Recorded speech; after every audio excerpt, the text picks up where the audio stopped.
the way from Portugal and is now arriving into areas of Northern Ireland and will increasingly move into western Scotland as we head into this evening and overnight. There'll be a few clearer spells for parts of northern and eastern Scotland. We should hopefully see the cloud break a touch more in England and Wales as well, but where it does, temperatures will drop off a touch more and we could see some patchy frost first thing around on Monday morning underneath those slightly clearer spells. If we do hold on to the cloud though, temperatures probably staying more on the positive side of the temperature scale.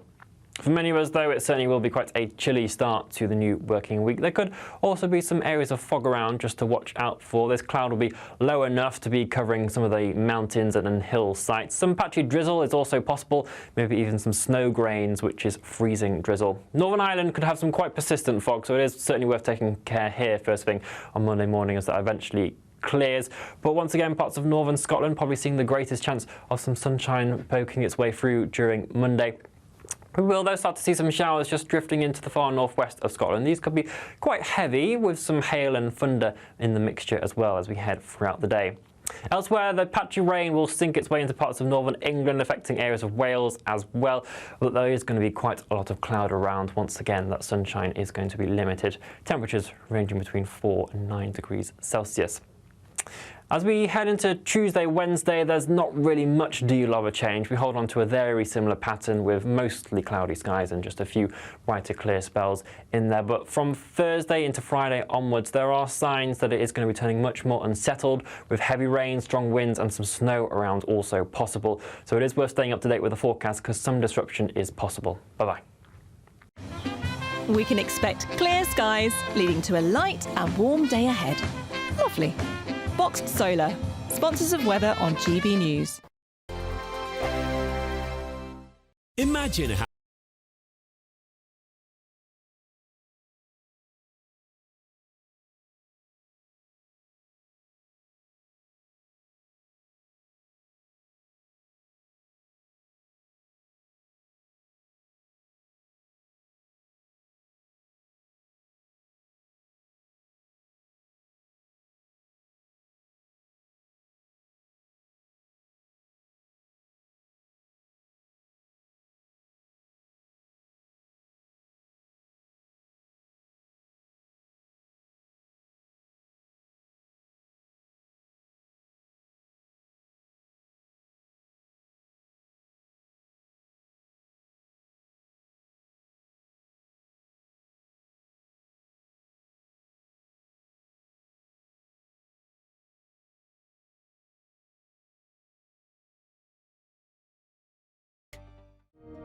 This January, history will be made again. Join GB News as we bring you full coverage of Donald Trump's presidential inauguration.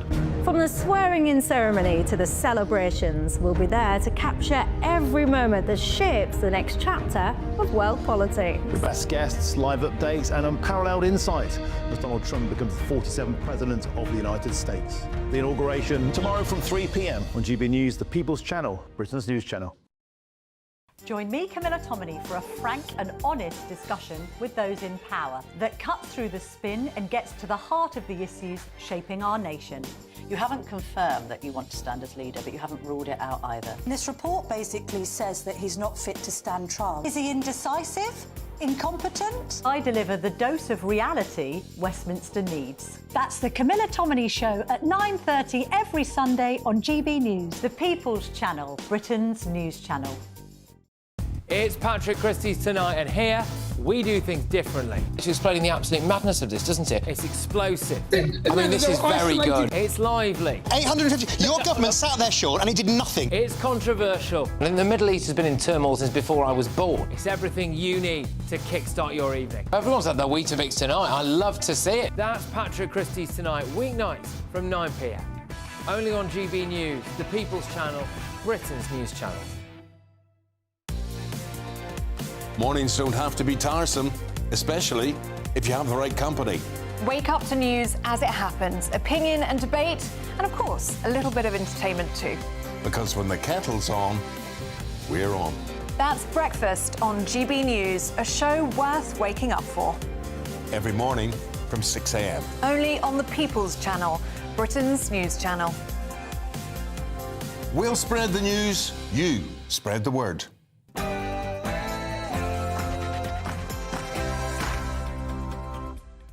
Hello, good afternoon and welcome to GB News. We are live on TV, online and on digital radio. I'm Nana Akua. And for the next few hours, me and my panel will be taking on some of the big topics hitting the headlines right now. This show is all about opinion. It's mine, it's theirs, and of course it's yours. We'll be debating, discussing, and at times we will disagree, but no one will be cancelled. So joining me today, broadcaster and journalist Danny Kelly, and also CEO of the Youth Vote, Alex Cairns.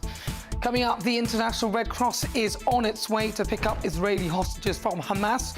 These are live pictures. An official involved in the operation has said that the 3 hostages, including a British-Israeli girl named Emily Damari, we are expecting this to happen imminently. I will bring you all of the latest reaction to this developing story throughout the show. Also, the Great British Debate, the first one in this hour. I'm asking, do you trust Labour with the special relationship? Well, it's just one day before Donald Trump's inauguration, and Keir Starmer will not be there, despite the incoming president breaking tradition and inviting some foreign leaders. Could this be bad news for our Prime Minister, who sent 100 activists, although he didn't specifically send them, apparently they went on their own accord to campaign for Kamala Harris. So for the Great British Debate, I'm asking, do you trust Labour with the special relationship? In the interview, entrepreneur and online content creator Simon Squib will be discussing his incredible journey from homelessness to becoming a multi-millionaire, and he'll tell us how his plan is to fix the education system. In my niggle, there's so much going on. I'll be discussing newly knighted Sir Sadiq. I'll take him head on. He's decided to restart his feud with incoming President Donald Trump. Why on earth? After he warns of resurgent fascism, far right, you know, all the same old stuff. I'll be sharing my thoughts on this. But before we get started, let's get your latest news with Tatiana Sanchez.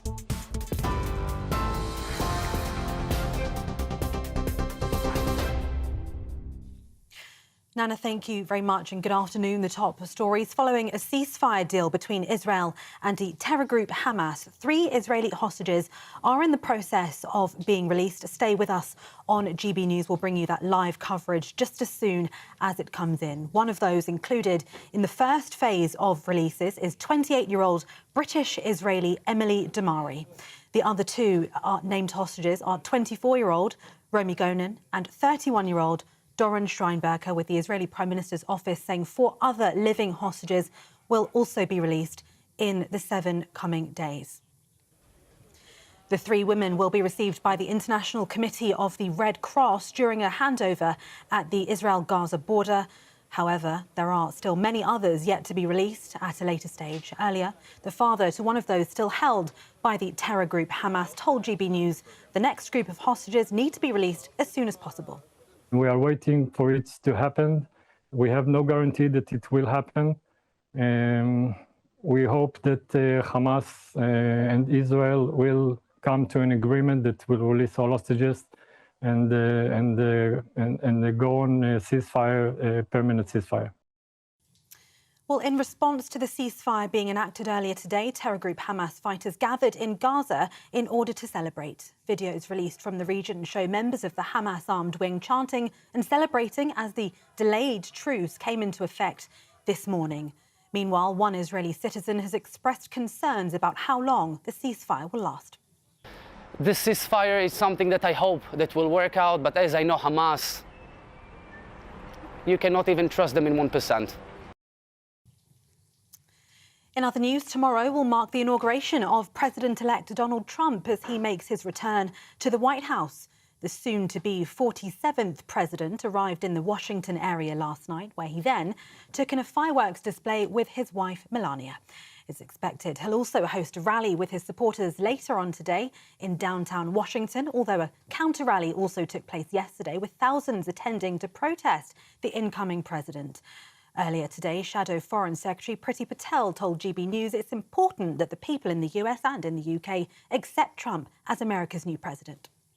The American people have put their hopes and trust and confidence in him to deliver for the people of America, for this great country, but also importantly for us, and I say this as a Conservative, you know, I've been invited here by our sister party, the Republican Party. We have strong and enduring ties and links with our sister party.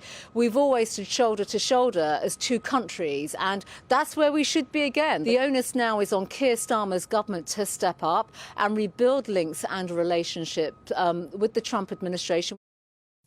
And staying in the US, TikTok users are opening the app today to find a message saying they can't use the social media platform for now due to a law enacted in Washington. The ban came into force after the US Supreme Court passed a law in April, which stated the platform's China-based parent company ByteDance must have sold the platform by today, which it hasn't done.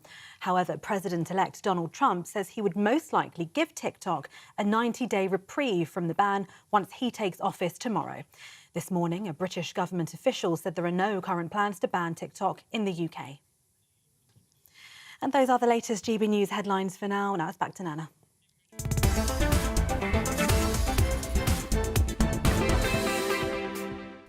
Thank you, Tatiana. Good afternoon. This is GB News. We're live on TV, online and on digital radio. I'm Nana Akua. Coming up, the International Red Cross is on its way back to to pick up Israeli hostages from Hamas. An official involved in the operation has said that the 3 hostages include a British-Israeli girl named Emily Damari. We are expecting this to happen imminently. I will bring you all of the latest reaction to this developing story throughout the show. Coming up in the Great British Debate this hour, I'm asking, is it time to put an end to the pro-Palestine protests? Yesterday, over 70 people were arrested on suspicion of breaching protest conditions after some allegedly broke through a police line as they marched from a rally in Whitehall. But when the ceasefire was agreed, why are they still protesting? So for the Great British Debate this hour, I'm asking, is it time to put an end to the pro-Palestine protests? And on this significant day in the Israel-Hamas conflict, we'll be crossing live to Tel Aviv to speak with Mr. Fire and performer Uri Geller for his thoughts and whether the ceasefire deal can hold. All of that is on the way. Send me your thoughts, post your comments, gbnews.com/your say.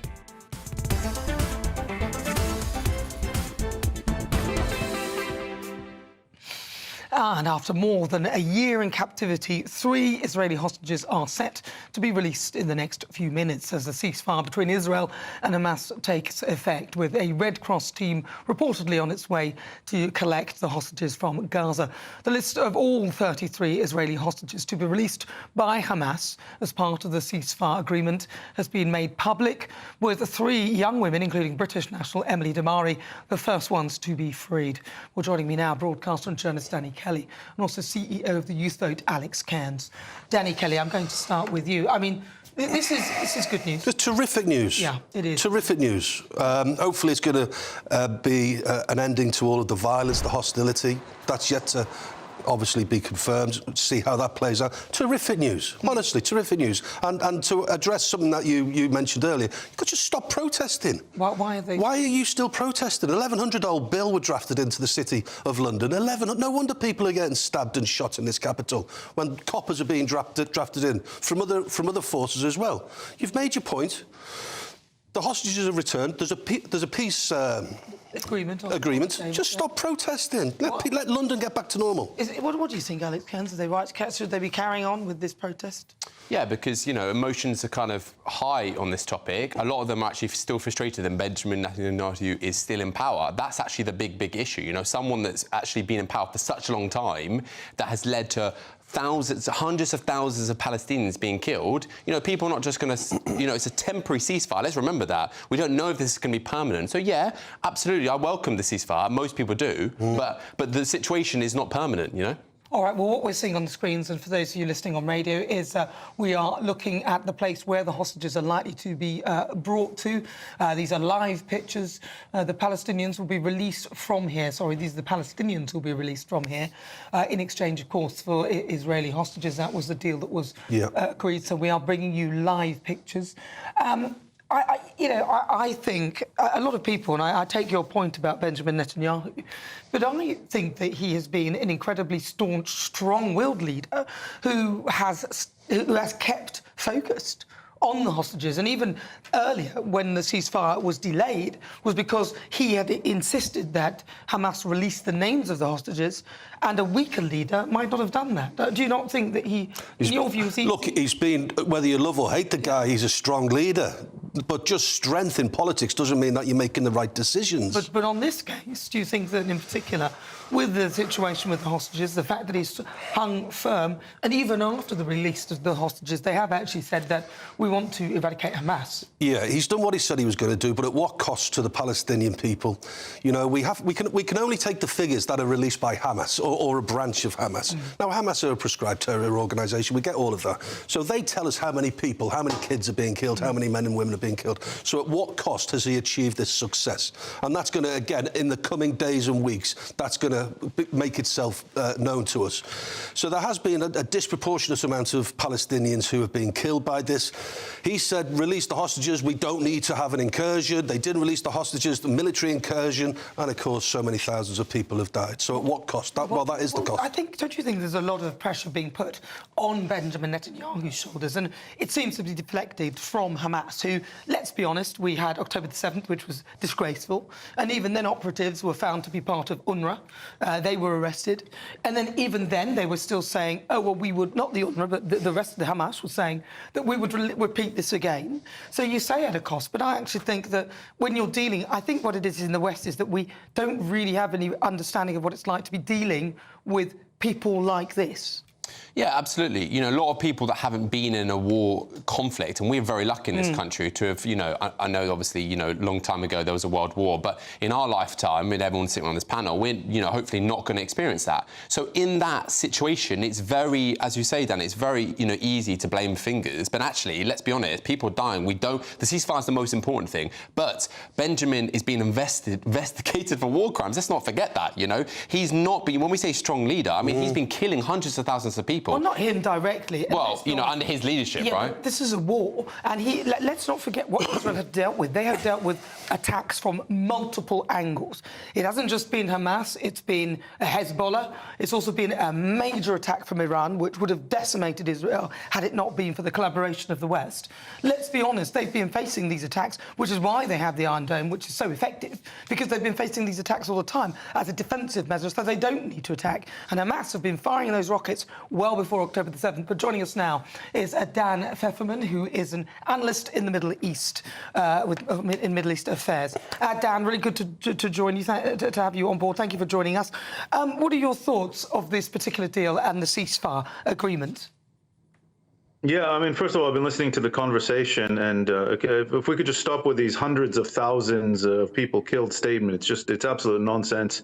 It's tens of thousands, and at least half of those, if not more, are verified combatants, terrorists, whatever, militants, whatever you want to call them.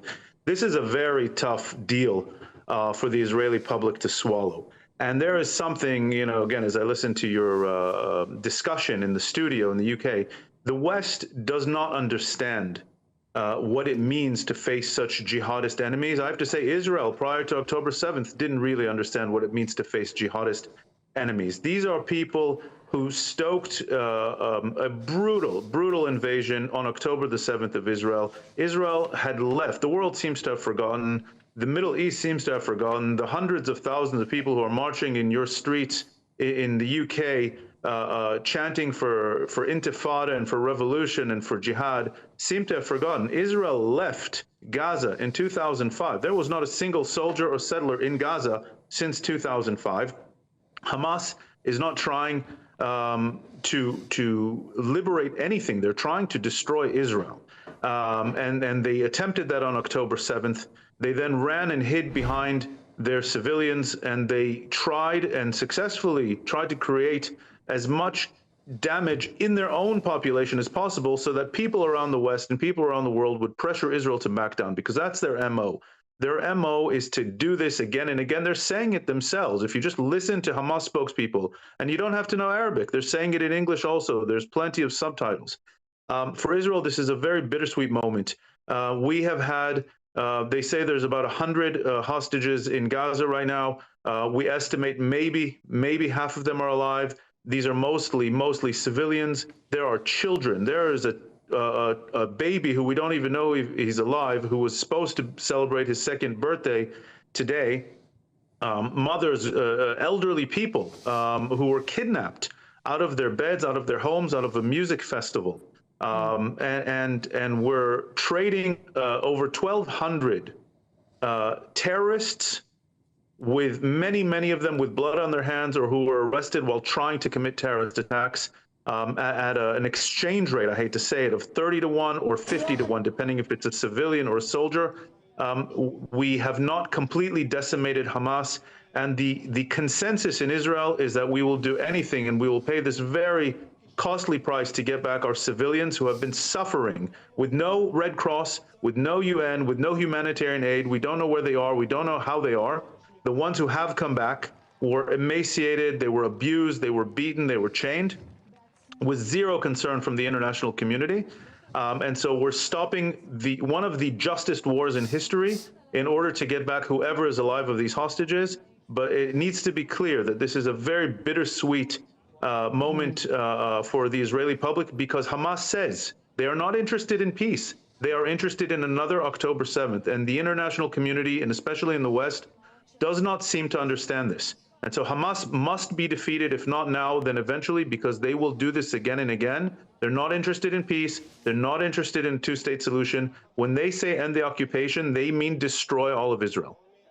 Well, so we understand that the Israeli hostages have now been handed to the Red Cross. If you're watching at home, there were jubilant sort of scenes of people cheering, looking elated by the fact that the hostages have been returned. We've got pictures live from Israel, Tel Aviv, which is what we're watching, and they're clearly watching something. We'll keep you informed on all of that. 3 hostages. Yeah. So you say it's bittersweet. I hear you. And I see what you're saying. I just don't. I'm almost not really understanding the way a lot of the Westernized nations have behaved in terms of all the pro-Palestine protests. Nobody wants people to be killed or deaths to anyone. But to me, watching it, those protests I felt were somewhat unacceptable in all the chanting. There seemed to be excuses made for people who were chanting things that were ultimately chants for almost genocide, and yet it was blamed on the other side. Dan, how do you feel when you see those protests and hear these people chanting those things? I mean, you mentioned them earlier. Yeah, we are. I want to say we're absolutely shocked and feel betrayed here in Israel, but the truth is we're kind of used to this from the international community. And we've seen these trend lines over recent years. You know, Hamas invades Israel on October 7th, unprovoked. Hamas invades Israel on October 7th, commits one of the worst, if not the worst, terrorist attacks in history, kidnaps 250 people, murders entire families in their homes with machetes, with machine guns, you name it, with their, burning entire families alive. When Israel goes to get back its hostages and then wages this war while clearing out civilians from areas, they then twist, and this is, a classic psychological warfare. They twist the genocide narrative on Israel, including and very cynically using Holocaust motifs, to say that they are then the victims of a genocide that's not happening. War is a messy thing, and people die.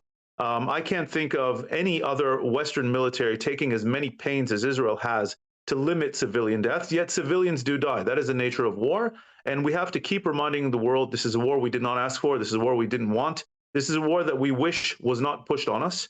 And then once, the accusations of genocide, international institutions like the ICC and the ICJ and the UN being used incredibly cynically to charge Israeli leaders for genocide. Your colleague on the news on the panel, I can't see them, but I could hear you talking about hundreds of thousands. There's no hundreds of thousands dead. It's as I said, it's maybe tens of thousands, and half of them are confirmed combatants. And to wage these accusations of genocide against Israel, and then for what? So they could get back convicted murderers from Israeli jails and then claim a victory and say they're going to do it all over again. Israel is on the front lines of this war against Western civilization, and people are falling for this trap. They're falling for these psychological tricks. And if people don't wake up, I hate to say it, it's going to come to the West after it comes to Israel. But what would you say to people who would say that Israel's response seemed disproportionate? Because, yes, 1,400 people or so were killed, some taken hostage. It's not great. It's awful, actually. But a lot of these people protesting would use the excuse or the banner or the explanation that they are doing it because too many people are dying. You said it perfectly. It's an excuse because we see the same people who have been marching, so to speak, for a ceasefire all these years. Now that there is a ceasefire, they're calling for continued revolution, intifada, continuing the fight against Israel. They don't care about Palestinian lives. They never cared about Palestinian lives. Hamas doesn't care about Palestinian lives. Proportionality in the use of conflict is not a proportionality of outcome of how many dead on either side. This is not a sporting match where we want to see an even game between, two football teams or two basketball teams. Proportionality is the concept of, are you using too much force in order to achieve your military aims? And here, Israel, if anything, has restrained itself time and again. Yes, much of Gaza is decimated, and that is only because Hamas literally built 500 kilometers, maybe more, of tunnel infrastructure under every single civilian infrastructure in Gaza, hospitals, schools, homes, mosques, in order to hide the military infrastructure under civilian infrastructure. And so, and yet, before every time Israel went into a location in Gaza, it went to painstaking length to clear civilians out of those areas as much as possible. If not, the actual death toll would have been hundreds of thousands. Israel is a far superior military. It could have extracted much more damage if it would have been abiding by the rules of war that Hamas uses, that Assad in Syria uses, that the Russians in Ukraine use. You would see hundreds of thousands, if not more, Palestinian deaths, and that's not the case. Dan, I want to bring in Alex Cairns. He's the gentleman on the panel that has made who's shaking his head a little bit throughout. What is it you're concerned with what Dan is saying? I just completely disagree, Dan, with you. You know, the idea that Israel is using restraints and going to great lengths to make sure that civilians are protected. You know, there's been hospitals, there's been schools. I mean, yeah, OK, the hundreds of thousands of figure, OK, I apologise, it's not correct, but looking at Reuters, Amnesty International, Oxfam, you know, it's about 50,000 people. There's about 1,300 in Israel. I mean, the numbers don't lie, Dan. The numbers don't lie, but the question is, what are you trying to prove with them? We're a better military. The question is, who started this war? The question is how do you achieve your military aims? And so you have to go after the Hamas terrorists who are hiding in tunnels. You have to go into these hospitals because they're literally using them as bases. They're literally using these hospitals as bases in the hospitals and underneath. And so the question that you should be asking yourself is, could Israel have achieved its very just goals of taking out the Hamas military infrastructure and trying to get back its hostages using a different method, a different tactic? And I'm not aware of any military expert in the entire world who thinks that Israel could have done a better job. All right, go on, Alex. And that's the issue of proportionality. Let him respond to that, because... Go on. So, Dan, what you're saying is you think it's justifiable to bomb hospitals, to bomb schools, because there would be a couple of, Hamas leaders in there, even if it means a collateral damage of, hundreds of innocent people. You're saying that that's acceptable, basically, aren't you?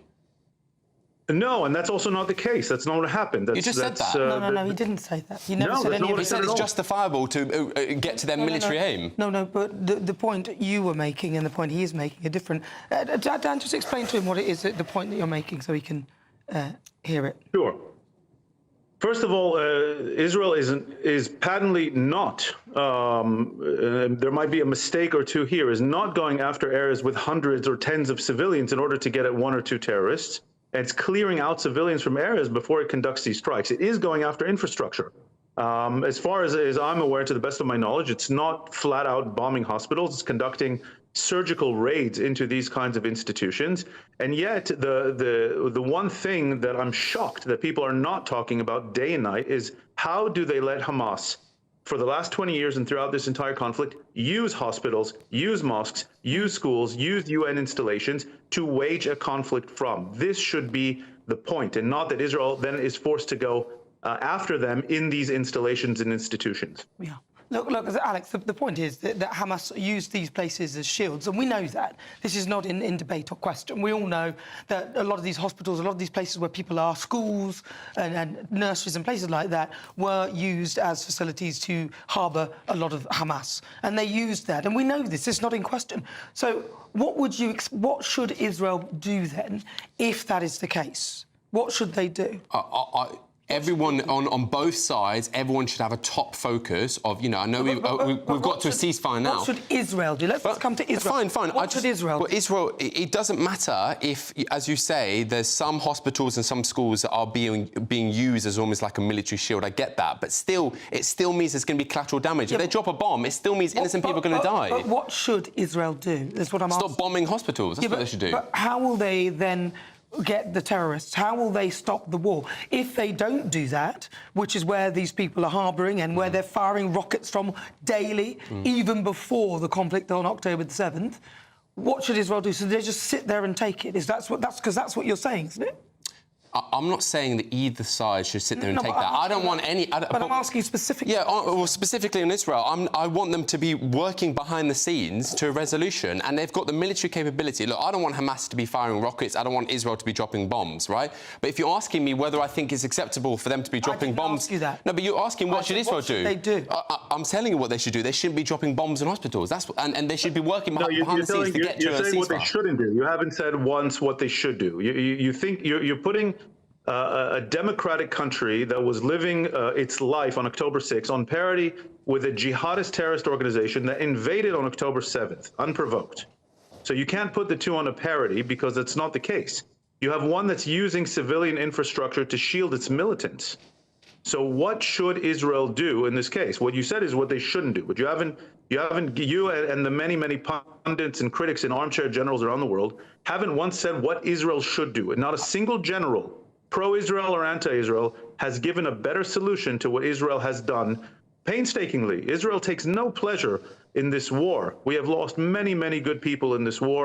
Our army is mostly based on reservists. These are young people. These are people with full lives. These are people with families who had to drop everything to go into the most highly developed, sophisticated, and cynical urban terror base in the entire world, because on October 7th, Hamas broke the ceasefire that existed in order to commit a massacre and kidnap as many people as possible. So it'd be nice to hear condemnation of what Hamas did, put pressure on Hamas, and tell Israel not what it shouldn't do, but how you think it could do better realistically to achieve the very just military aims. And I don't wish the same scenario on any other country in the world, but I have a student of military affairs. I have a master's degree in the issue, and I'm not aware of any country that has done better. People think that war is some kind of surgical utopian thing, and it's not. War is hell, war it's bloody. And the main issue to remember is Israel did not ask for this war. All right, Dan, really good to talk to you. That's Dan Pfefferman, who is an analyst in the Middle East. For more thoughts, joining me, Israeli diplomat and former ambassador to Germany,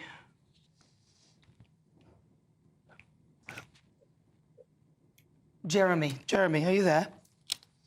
Yes, I'm sorry here. about that. Sorry about that. I was just led down a... Yeah, Jeremy, so talk to me about your thoughts on this then. What are your views on this ceasefire agreement? Is it a good agreement? I mean, Dan was saying that it's a bit bittersweet. Yes, it is. It's very difficult, but when you see in these moments the three hostages, Doron, Emily, and Romy, were transferred to the Red Cross, and they're on their way to join the Israeli army that is positioned near there. So this is indeed a moment of great jubilation to see the fact that these hostages have been released. They were able to walk on their own feet, and the initial assessment was that they were in good health. So this is a moment, a very moving moment for Israel, to see these hostages released and to begin to see perhaps the end of this war, which should open up different opportunities. And this is going to be a difficult time. There are going to be ups and downs. There are going to be difficulties in implementing this whole agreement. But we have to be positive and look forward to getting the hostages out and ending this war. Well, on the screen right now, we've got Israel, Gaza, live pictures of the border. So we'll keep all of that coming. Now, Jeremy, when you hear people sort of, because we've got a lot of pro-Palestine marches going on in the UK. I mean, we had one only yesterday, even though we were coming to an agreement with the ceasefire. And I asked a similar question to Dan, when you see these, in your mind, what are you thinking? Are you thinking that these people understand what it is they're protesting for? Well, you know, I don't know that they are as informed as they should be. I don't know if they know when they say from the river to the sea. This is a very complex matter, and it's something that we need to, you know, exercise leadership on. And we need to go through, we've been through this war now for 15, 16 months, and we need to look for a political horizon. We cannot go through all of this suffering. The amount of Israelis that have died, the amount of Palestinians that have died, and come out without a political solution. If there is no political solution to Israel and the Palestinians, then to a certain extent, Hamas has won. And that is not something that I think that we should tolerate. So I think we can move forward, and we need to look at be positive and try with all the difficulties to move forward and not just concentrate on demonstrating against Israel. Israel did this, Israel did that. Let's not forget, we're not working opposite the easiest of opponents, whether it's Hamas in Gaza, Hezbollah in Lebanon, the Syrian regime that has just collapsed, the Iranian massive missile attack. You know, we have major problems that we have to deal with. And I'm not so sure that the demonstrators look and see the confrontation that we have to face on all these different fronts. Now, do you think that Benjamin Netanyahu has done a decent job? Well, I am, as you know, retired. I frankly believe that this hostage deal should have been done several months ago. I think we needed to get the hostages out. That had to be the highest priority, even at the cost of ending the war. And I think that obviously this whole, look, the October 7th attack was a major blow to Israel's national security. We need to have a full commission of inquiry to investigate what happened, and that will decide the responsibility not only of the army, the intelligence, but also of the political echelon. Let's face it, this wasn't just a military failure. It was a massive governmental failure that was preceded by several months by a judicial upheaval, which Benjamin Netanyahu pushed through and created a massive division in Israeli society. And that division in Israeli society, in my view, weakened deterrence of Israel and maybe created the opportunity for Hamas to carry out this attack on October 7th. But do you believe there's been enough pressure put on Hamas, though? Because I hear a lot of people criticising Benjamin Netanyahu and that he should resign and that he's a war criminal and all of this. But what about Hamas and the leaders of Hamas who appeared to be residing in Qatar when all of this was going on? Is anything going to happen to pursue them in any way? Look, this hostage, the carrying out of the hostage deal won't be a solution in and of itself. It won't make Hamas have more of a political agenda. Let's face it, on October 7th, it didn't just want to kill Israelis. It wanted to stop any possibility of a historic Palestinian-Israeli reconciliation. Hamas does not have a political agenda. They wanted to stop any possibility of normalization with Saudi Arabia. And they wanted to prevent any kind of extension of the Abraham Accords that have brought stability to the area, more stability. So they don't have a political agenda. And Hamas has not been eradicated in Gaza. And we will have to, and this is one of the major challenges now, is to find an alternative leadership to Hamas that could begin to create a more sustainable and stable environment, at least in this situation with Gaza and the West Bank over the coming months and years. Jeremy, I'm going to bring in Danny Kelly. He's one of the panellists on the programme. Danny. Good afternoon, Jeremy. And it's great to hear your opinions and views. Jeremy, as I understand, the Israeli government want to eradicate Hamas, and as I understand, Hamas want to eradicate Israel. So after this peace agreement, after this momentary peace agreement, which it could well be, unfortunately, given the history of the situation, do you believe that you're still going to have Israeli boots on the ground? Because you can't eradicate Hamas without military or further military intervention. What do you think is going to happen in the future? Well, if you mean boots on the ground, obviously all of our border areas will have to be heavily fortified after October 7th. And there will be probably a perimeter area in which there will be severely limiting movement from the Palestinian side in Gaza. So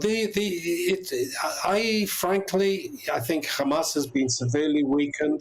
Its leadership has been shattered, but it's still in Gaza. And I, again, don't think that the answer to Hamas and to removing Hamas is merely in the military area. It also has to be in the political area. And that's one of the, let's say, the criticisms I would have had, that Israel should have made much more of an effort to create an alternative leadership, working with with a reformed Palestinian Authority, working with other Arab neighbors, Egypt, Jordan, Qatar, whoever will be helpful in this regard to create an alternative leadership in Gaza. This, to me, how you counter Hamas. Thank you very much. Thank you so much for joining us. That is the diplomat and former ambassador to Germany, Jeremy Issacharoff. Thank you very much. Right, it's just coming up to 36 minutes after 3 o'clock. We will stay with this. You're with me, I'm Nana Akua. This is GB News. We're live on TV, online and on digital radio. Coming up, we'll be crossing live to Tel Aviv to speak to Mystifier and performer Uri Geller as the first of the hostages are released. Stay with us.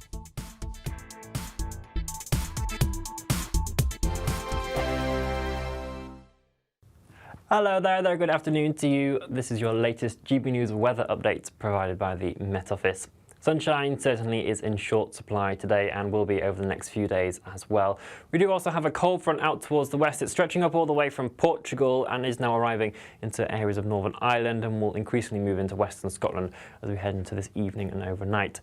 There'll be a few clearer spells for parts of northern and eastern Scotland. We should hopefully see the cloud break a touch more in England and Wales as well, but where it does, temperatures will drop off a touch more and we could see some patchy frost first thing around on Monday morning underneath those slightly clearer spells. If we do hold on to the cloud though, temperatures probably staying more on the positive side of the temperature scale. For many of us though, it certainly will be quite a chilly start to the new working week. There could also be some areas of fog around just to watch out for. This cloud will be low enough to be covering some of the mountains and hill sites. Some patchy drizzle is also possible, maybe even some snow grains, which is freezing drizzle. Northern Ireland could have some quite persistent fog, so it is certainly worth taking care here first thing on Monday morning as that eventually clears. But once again, parts of northern Scotland probably seeing the greatest chance of some sunshine poking its way through during Monday. We will though start to see some showers just drifting into the far northwest of Scotland. These could be quite heavy with some hail and thunder in the mixture as well as we head throughout the day. Elsewhere, the patchy rain will sink its way into parts of northern England, affecting areas of Wales as well. But there is going to be quite a lot of cloud around. Once again, that sunshine is going to be limited. Temperatures ranging between 4 and 9 degrees Celsius. As we head into Tuesday, Wednesday, there's not really much deal of a change. We hold on to a very similar pattern with mostly cloudy skies and just a few brighter clear spells in there. But from Thursday into Friday onwards, there are signs that it is going to be turning much more unsettled with heavy rain, strong winds and some snow around also possible. So it is worth staying up to date with the forecast because some disruption is possible. Bye-bye. Mornings don't have to be tiresome, especially if you have the right company. Wake up to news as it happens, opinion and debate, and of course, a little bit of entertainment too. Because when the kettle's on, we're on. That's Breakfast on GB News, a show worth waking up for. Every morning from 6 a.m. Only on the People's Channel, Britain's news channel. We'll spread the news, you spread the word. This January, history will be made again. Join GB News as we bring you full coverage of Donald Trump's presidential inauguration. From the swearing-in ceremony to the celebrations, we'll be there to capture every moment that shapes the next chapter of world politics. The best guests, live updates and unparalleled insight as Donald Trump becomes the 47th President of the United States. The inauguration tomorrow from 3 p.m. on GB News, the People's Channel, Britain's news channel.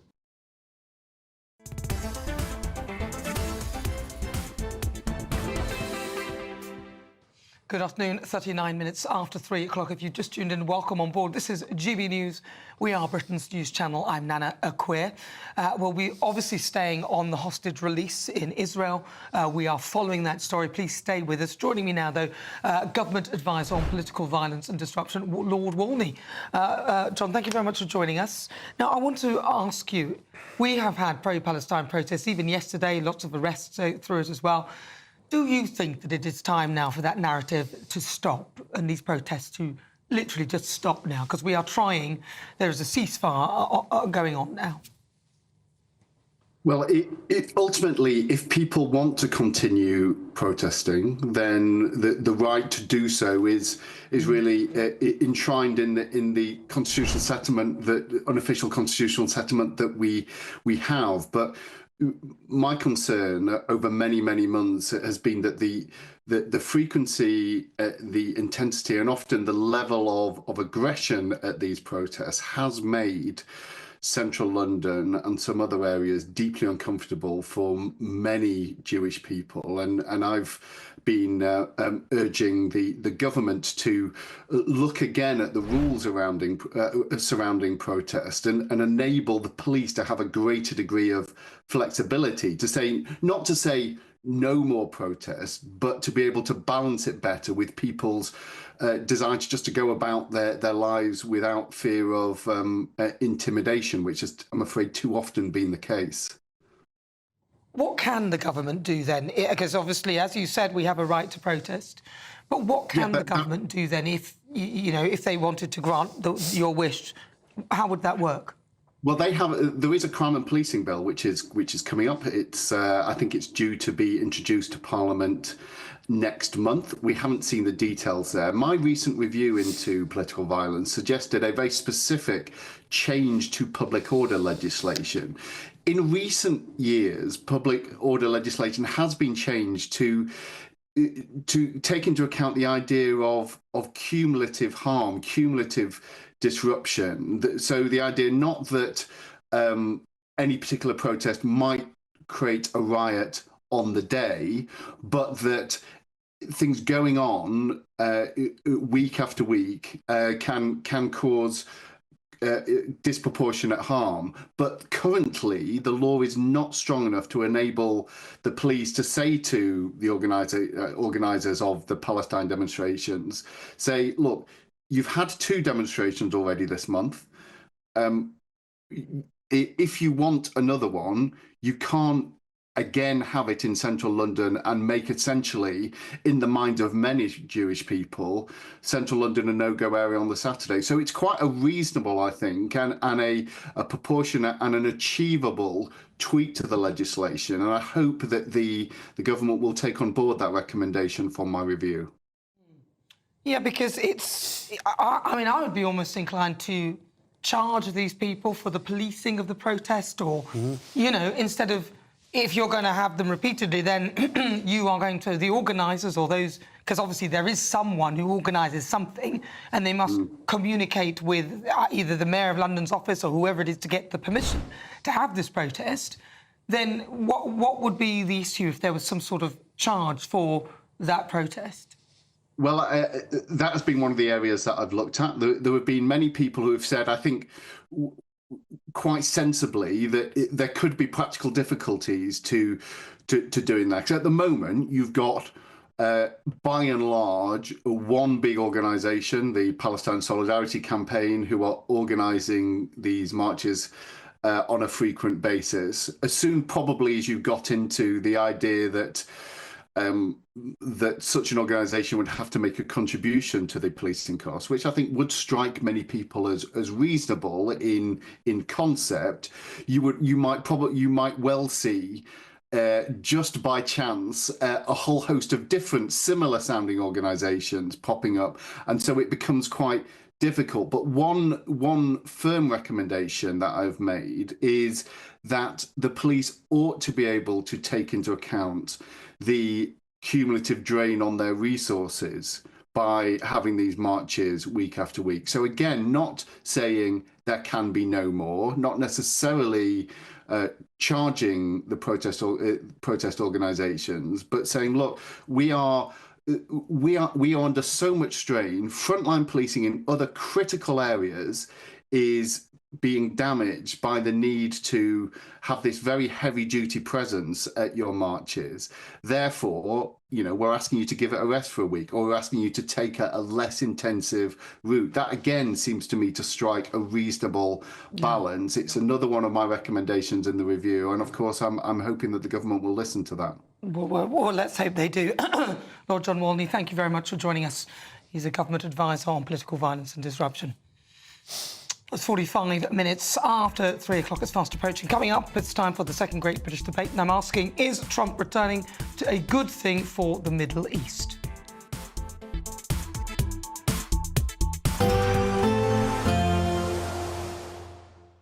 Ready to soak up that holiday sunshine? Won't we need some cover? No worries. All sorted. All Clear Travel Insurance sponsors GB News Travel Destinations Forecast.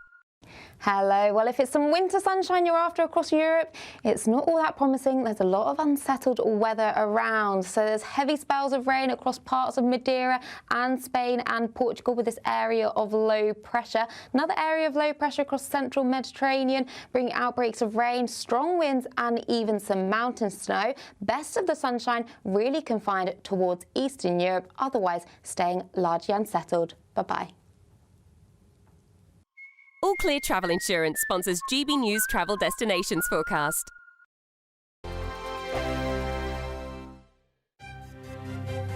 GB News Breakfast, every day from 6 a.m. Underestimate what you did, because to do it in their backyard as well, I bet they weren't happy about it, were they, Brad?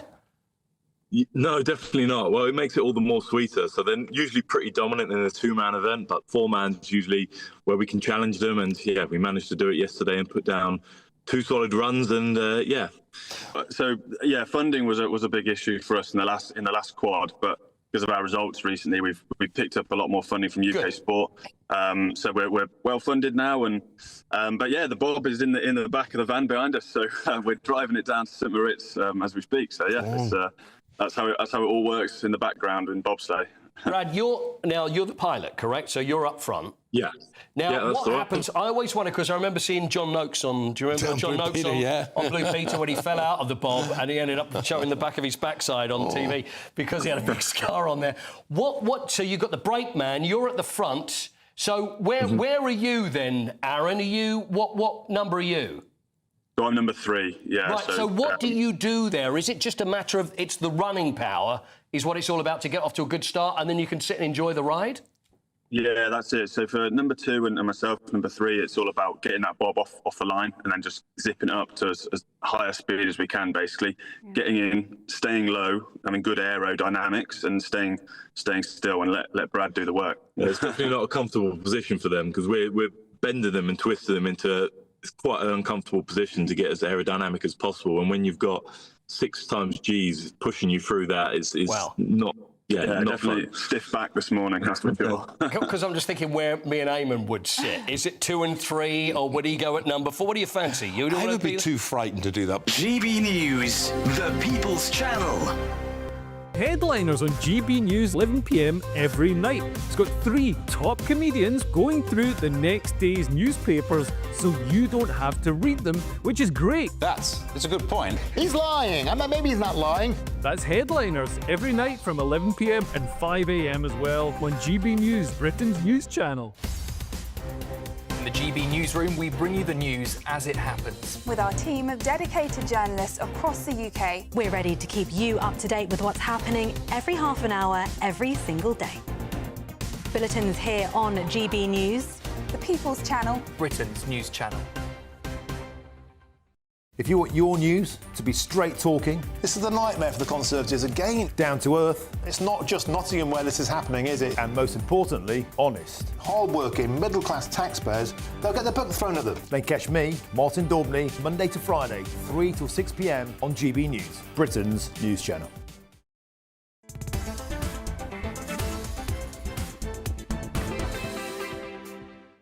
Good afternoon and welcome on board. This is GB News. I'm Nana Akua. Let's cross over live now to the Middle East and speak to Mr. Fire and performer Uri Geller. Uri, really good to see you. Is this a really good day? Hostages are potentially being released? Well, let me tell you my opinion. Look, Nana, I want you to look at this. This is an actual straitjacket worn by Houdini. Why am I telling you this? Because Israel has been put in a straitjacket with this hostage release deal. We want the hostages out now. And thanks God, some are being released now as we speak. But in my opinion, this is not a deal. This is extortion.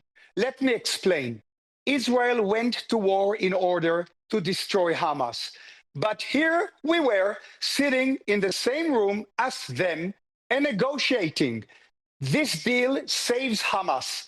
What did our soldiers die for? More than 400 soldiers, some of them just teenagers, have been killed fighting Hamas since October the 7th. This is an absolute tragedy.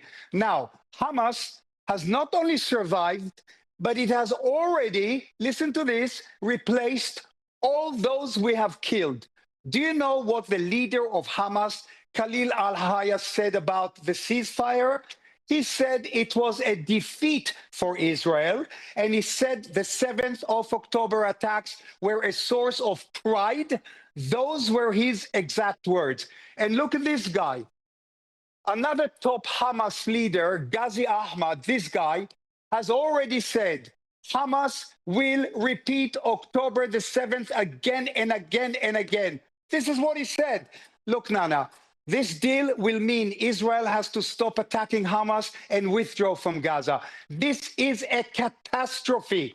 How long will it be before Hamas rearms and attacks Israel again? Our southern communities will never be safe. Israel should have been allowed to crush Hamas, but instead, Hamas has got a reward. Look, I blame Joe Biden for this situation. It is because of Joe Biden that Israel was forced to go slowly in this war. Biden held Israel back with threats and blackmail and arms stoppage. Israel could have won the war in 1 month. We could have destroyed Hamas and probably got all the hostages out ourselves. But Biden's administration pressured us. That is unforgivable. Look, I pray that as many hostages as possible come out alive, especially the 2 Bibas children. One of them is just, 2 years old. We will see. Once more, thanks God that the hostages are being freed right now.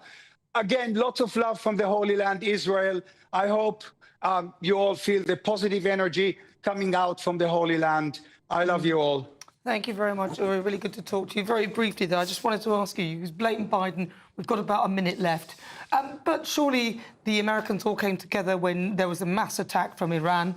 And, of course, the Americans have kind of supported Israel in some respects. So even though Joe Biden probably isn't really there, at least there was some positivity, surely.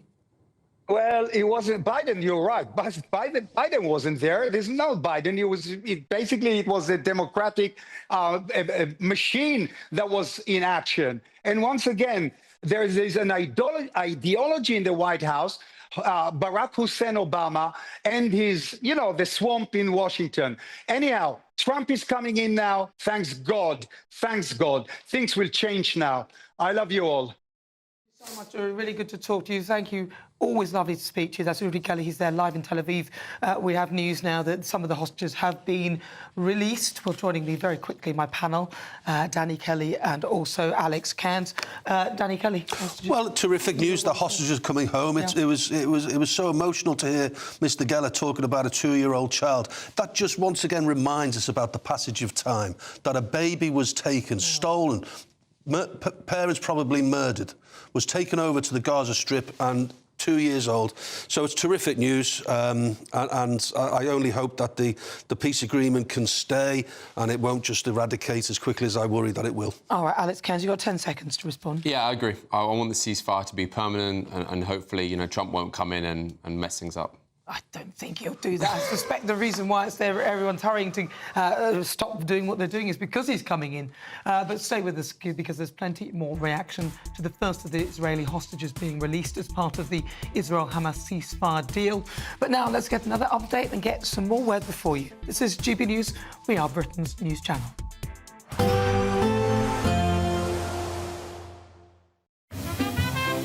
Heavy showers first thing will be followed by a warm, cosy day. Boxed Boilers, sponsors of weather on GB News. Hello there, good afternoon to you. This is your latest GB News weather update provided by the Met Office. Sunshine certainly is in short supply today and will be over the next few days as well. We do also have a cold front out towards the west. It's stretching up all the way from Portugal and is now arriving into areas of Northern Ireland and will increasingly move into western Scotland as we head into this evening and overnight. There'll be a few clearer spells for parts of northern and eastern Scotland. We should hopefully see the cloud break a touch more in England and Wales as well, but where it does, temperatures will drop off a touch more and we could see some patchy frost first thing around on Monday morning underneath those slightly clearer spells. If we do hold on to the cloud though, temperatures probably staying more on the positive side of the temperature scale. For many of us though, it certainly will be quite a chilly start to the new working week. There could also be some areas of fog around just to watch out for. This cloud will be low enough to be covering some of the mountains and hill sites. Some patchy drizzle is also possible, maybe even some snow grains, which is freezing drizzle. Northern Ireland could have some quite persistent fog, so it is certainly worth taking care here first thing on Monday morning as that eventually clears. But once again, parts of northern Scotland probably seeing the greatest chance of some sunshine poking its way through during Monday. We will though start to see some showers just drifting into the far northwest of Scotland. These could be quite heavy with some hail and thunder in the mixture as well as we head throughout the day. Elsewhere, the patchy rain will sink its way into parts of northern England, affecting areas of Wales as well. But there is going to be quite a lot of cloud around. Once again, that sunshine is going to be limited. Temperatures ranging between 4 and 9 degrees Celsius. As we head into Tuesday, Wednesday, there's not really much deal of a change. We hold on to a very similar pattern with mostly cloudy skies and just a few brighter, clear spells in there. But from Thursday into Friday onwards, there are signs that it is going to be turning much more unsettled with heavy rain, strong winds and some snow around also possible. So it is worth staying up to date with the forecast because some disruption is possible. Bye-bye. Expect a warm front, moving from the kitchen right through to the rest of the house. Boxed Boilers, sponsors of weather on GB News. There's just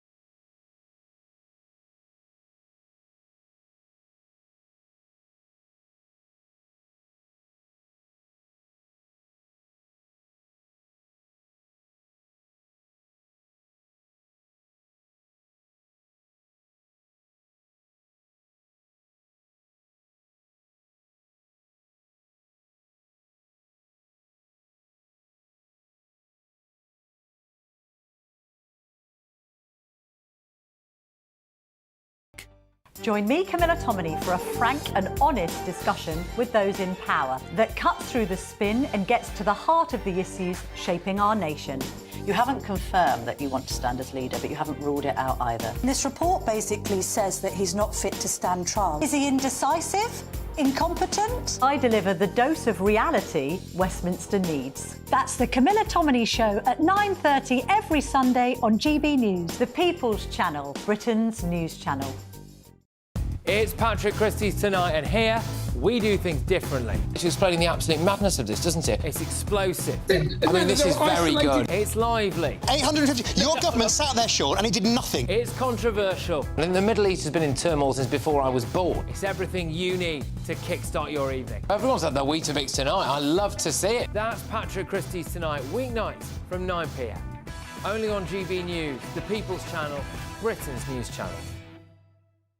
Good Afternoon Britain isn't just about us. The wonderful thing about this programme is it's about everyone watching. It's an interactive programme. Well, there absolutely is something to see here, and we're going to be talking about it more. Whether it's breaking royal news, Will, please bring us up to date. or indeed a particularly punchy speech in the House of Commons, Very, very curious. we bring it to you live, and then we bring you live reaction as well. That's Good Afternoon Britain, weekdays from midday. Only on GB News, the People's Channel, Britain's news channel. This January, history will be made again. Join GB News as we bring you full coverage of Donald Trump's presidential inauguration. From the swearing-in ceremony to the celebrations, we'll be there to capture every moment that shapes the next chapter of world politics. The best guests, live updates and unparalleled insight as Donald Trump becomes the 47th President of the United States. The inauguration tomorrow from 3 p.m. on GB News, the People's Channel, Britain's news channel.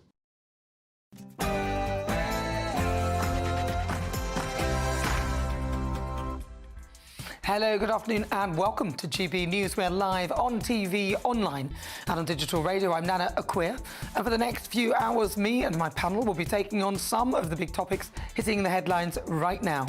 This show is all about opinion. It's mine, it's theirs, and of course it's yours. We'll be debating, discussing, and at times we will disagree, but no one will be cancelled. So joining me for the next 2 hours, broadcaster and journalist Danny Kelly, and also CEO of the Youth Vote, Alex Cairns. The first hostages are released, including a British-Israeli girl named Damari. Now, they've been released by Hamas and have been received by the Israeli army as part of the ceasefire agreement between Israel and Hamas.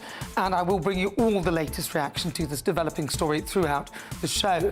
Coming up for the Great British Debate this hour, I'm asking, do you trust Labour with the special relationship? It's just one day before Donald Trump's inauguration, and Keir Starmer will not be there, despite the incoming president breaking tradition and inviting some foreign leaders. Could this be bad news for the Prime Minister, who had 100 of his activists go and campaign for Kamala Harris, although he didn't directly send them? Then, for the Great British Debate, I'm also asking, do you trust Labour with the special relationship? In the interview, entrepreneur and online content creator Simon Squib will be discussing his incredible journey from homelessness to becoming a multi-millionaire. He'll also tell us how his plan to fix the education system is.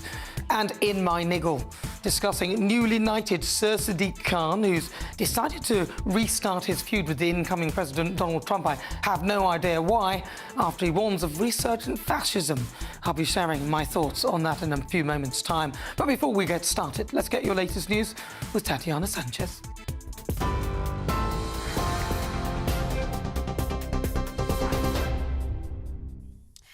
Nana, thank you very much. The top stories. 3 Israeli hostages have been released following a ceasefire between Israel and the terror group Hamas. We can also tell you that they are reportedly all in good health. One of those includes 28-year-old British-Israeli Emily Damari. The other 2 have been named as 24-year-old Romy Gonen and 31-year-old Doron Schreisberger, with the Israeli Prime Minister's office saying 4 other living hostages will be released in the next 7 days' time. These are live pictures now from Tel Aviv, where thousands of people have gathered to witness the moment that the hostages were released today. As it happened, there were cheers and tears from Israelis. There are still many others yet to be released at a later stage. Earlier today, the father of one of those still held by Hamas told GB News the next group of hostages need to be released as soon as possible. We are waiting for it to happen. We have no guarantee that it will happen. We hope that Hamas and Israel will come to an agreement that will release all hostages and go on a ceasefire, permanent ceasefire. Israeli diplomat and former ambassador to Germany, Jeremy Issacharoff, told GB News the hostage releases should have been done a long time ago. The October 7th attack was a major blow to Israel's national security. We need to have a full commission of inquiry to investigate what happened, and that will decide the responsibility not only of the army, the intelligence, but also of the political echelon. It was a massive governmental failure that was preceded by several months by a judicial upheaval which Benjamin Netanyahu pushed through and created a massive division in Israeli society. And that division in Israeli society, in my view, weakened deterrence of Israel and maybe created the opportunity for Hamas to carry out this attack on October 7th. In response to the ceasefire being enacted earlier today, terror group Hamas fighters gathered in Gaza in order to celebrate. Videos released from the region show members of the Hamas armed wing chanting and celebrating as the delayed truce came into effect this morning. Meanwhile, one Israeli citizen has expressed concern about how long the ceasefire will last. This ceasefire is something that I hope that will work out, but as I know Hamas, you cannot even trust them in 1%. Elsewhere, tomorrow will mark the inauguration of President-elect Donald Trump as he makes his return to the White House. The soon-to-be 47th president arrived in the Washington area last night, where he then took in a fireworks display with his wife Melania. It's expected he'll also host a rally with his supporters later today in downtown Washington, although a counter-rally also took place yesterday, with thousands attending to protest the incoming president. Shadow Foreign Secretary Priti Patel told GBNews it's important that people in the US and in the UK accept Trump as the new American president. The American people have put their hopes and trust and confidence in him to deliver for the people of America, for this great country, but also importantly for us, and I say this as a Conservative, I've been invited here by our sister party, the Republican Party. We have strong and enduring ties and links with our sister party. We've always stood shoulder to shoulder as two countries, and that's where we should be again. The onus now is on Keir Starmer's government to step up and rebuild links and a relationship with the Trump administration. TikTok users in the US are opening the app today to find a message saying they can't use the social media platform for now due to a law enacted in Washington. The ban came into force after the US Supreme Court passed a law in April which stated the platform's China-based parent company ByteDance must have sold the platform by today, which it hasn't done. However, President-elect Donald Trump says he would most likely give TikTok a 90-day reprieve from the ban once he takes office tomorrow. This morning, a British government official said there are no current plans to ban TikTok in the UK. And a new portrait of the Duchess of Edinburgh has been released to celebrate her 60th birthday. Sophie reaches the milestone birth date tomorrow and will celebrate the occasion privately at home with her husband, the Duke of Edinburgh. The photo, taken at Bagshot Park, shows the Duchess wearing a black turtleneck jumper and a pleated cream skirt. Those are the latest GB News headlines. For now, more from me in half an hour.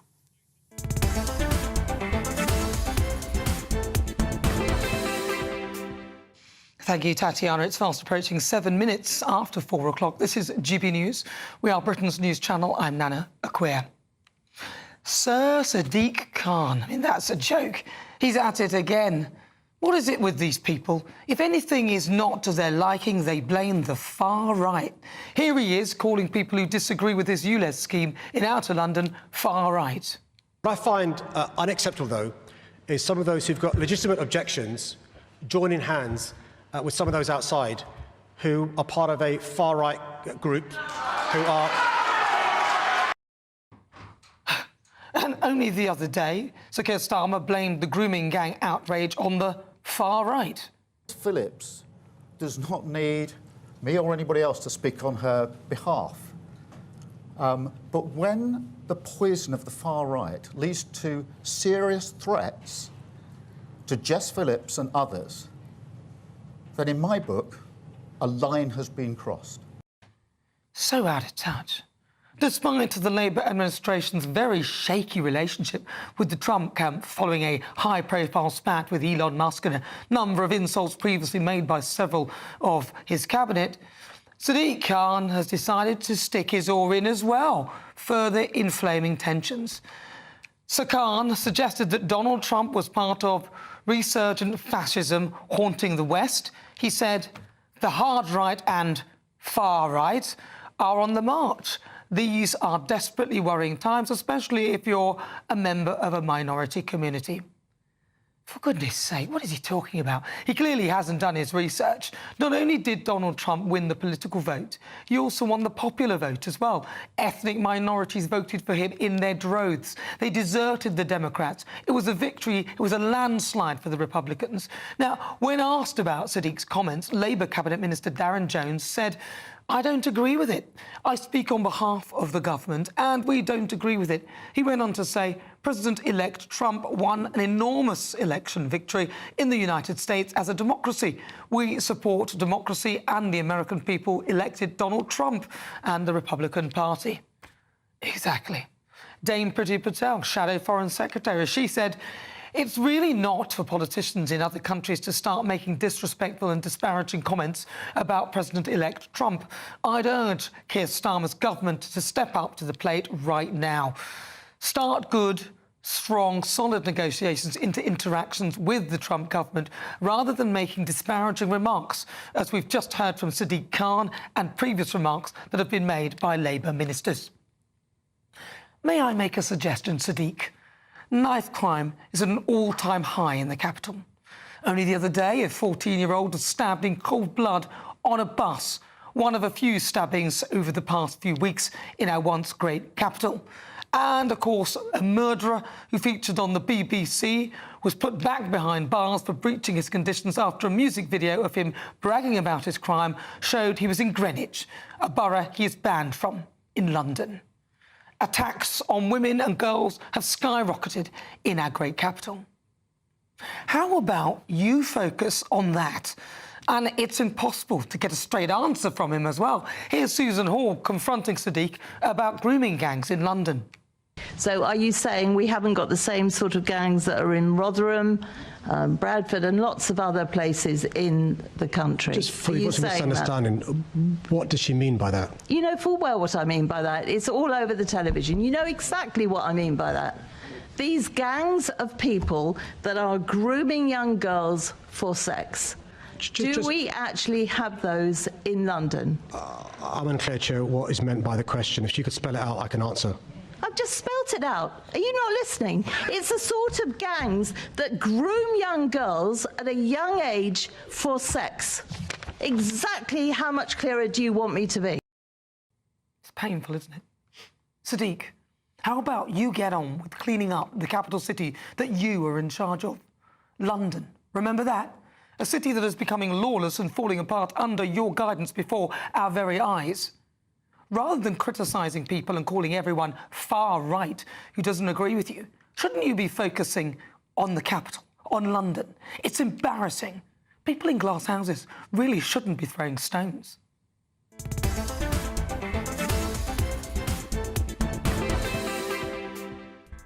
But before we get stuck into the debate, here's what else is coming up today. First of all, the hostages, the first of them have been released, including a British-Israeli girl named Emily Damari. Now, they've been released by Hamas and have been received by the Israeli army as part of the ceasefire agreement between Israel and Hamas, and I will bring you the latest reaction to that developing story. Coming up in the Great British Debate this hour, I'm asking, should Netanyahu resign, over his handling of the conflict? Although the ceasefire is in place and hostages have begun to return, many are still pointing at the failures of the Israeli Prime Minister at preventing the October 7th attacks in the first place, and of course the high personal cost of the conflict. So for the Great British Debate, I'm asking, should Netanyahu resign over his handling of the conflict?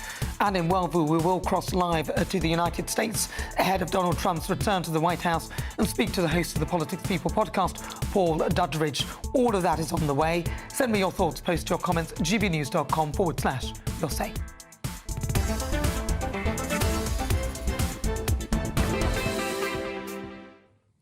But first, I'm joined by Labour activist and writer Aisha Ali Khan. Aisha, now, of course, the Israel military have... what are your thoughts? You've heard what I had to say about Sadiq Khan and his comments, which I don't know why he bothered with them right now. The Labour Party have distanced themselves from him. Are Labour, and he is obviously part of the Labour government, does he need to step back and stop talking in this way? Well, hi, Nana. Thank you for having me on again. You've got to understand the relationship between Donald Trump and Sadiq Khan, the spat that they've been having. It's not just a recent thing. It's been going on since 2015 when Donald Trump still was obviously campaigning, and he made comments about imposing a Muslim ban on the US if he was elected. And since then, there's been a lot of toing and froing, comments made, jibes, and so on. And I think that obviously Sadiq Khan, when he when Donald Trump was banned from Twitter, he actually came out and said that the amount of racist abuse that he had been receiving prior to Donald Trump's ban had been absolutely vile, and it was the first time since Donald Trump's ban that actually he wasn't receiving as much abuse. So he actually felt that with Donald Trump in office and using his platform as president, but also on Twitter and other platforms, he was encouraging racist attacks. He was encouraging abuse directed towards not just Sadiq Khan, but other Muslims as well, other minority groups, and so on. So I do feel that Sadiq Khan feels he is justified in his ongoing kind of having these spats, making online comments about each other, and he always gets a reaction from Donald Trump. So Donald Trump can't stay quiet either. So there's always a reaction there as well. I think obviously going forward, Donald Trump is going to be president again, and the next 4 years are going to be challenging. We've already had a taste of what it was like under his presidency for 4 years, and we kind of know the kind of people that have supported him, people that, far right, alt-right. Oh, you as well. Come on, come on. Listen, that's not. No, I can't. Aisha, he won. No. I've listened. No, Aisha. Let me speak. No, because you uttered the words. You yourself have just said that the people who supported him are far right. Now that some of them maybe, but some of the people may be far left who are supporting Sadiq Khan. Some of the people can be anything, but this far right thing. Donald Trump won the popular vote as well. Ethnic minorities, black, white, women, everybody voted for him. It was a landslide, okay? So I'm just saying that this... Sorry, no, because I'm going to finish. You stop interrupting and I will finish this. It is this lazy politicking where people suddenly label people who have a different opinion to them far right. And you've just done it. And I just think, really? Seriously? What is the far right to you? What is somebody who's from the far right? Well, first of all, I said some of the supporters. Well, you've just said that now, yeah. No, I said it at the time as well. Some of the supporters that supported Donald Trump and have supported him all along are members of the alt-right, the far right in the US, and they have been emboldened. I mean, look at the sort of events that happened. People dressing up in the Ku Klux Klan outfits, blacks being attacked, people being reported, racism on the increase, and so on. And just kind of, you just mentioned that there was a huge increase in the ethnic minorities voting for Trump, and I totally agree with that. I totally accept that. I've looked at the figures, I've looked at the sort of analysis as well following the election, and one of the things I wanted to point out, and obviously we mentioned this in the lead up to this to our piece now, that the ongoing Israel-Gaza, well, hopefully the ceasefire has begun and it's going to continue. But the war had made a massive impact. Lots of Muslims turned away from the Democrats, turned away from Biden, and obviously Kamala as well, because of their ongoing support for Israel and the lack of condemnation. So Donald Trump ended up receiving a lot more support because obviously his stance was, we need to end the war, we need to bring the hostages home and bring Hamas to justice, which is everything I agree with, by the way. So I think a lot of this is, there's the rhetoric, and this is why I started with this kind of ongoing relationship, this ongoing spat between Sadiq Khan and Donald Trump. It's not something that's just happened overnight. There's a long history behind it, and it's been well documented. And obviously, Nana, as you know, I was part of the Women's March in London that were the organisers for one of the biggest protests, the Women's March protests that London had seen in 2019 ahead of Donald Trump's visit. And again, comments were made, remarks were made, and one of the sort of groups that we worked with flew a blimp of Donald Trump wearing a nappy. Yes, I remember that.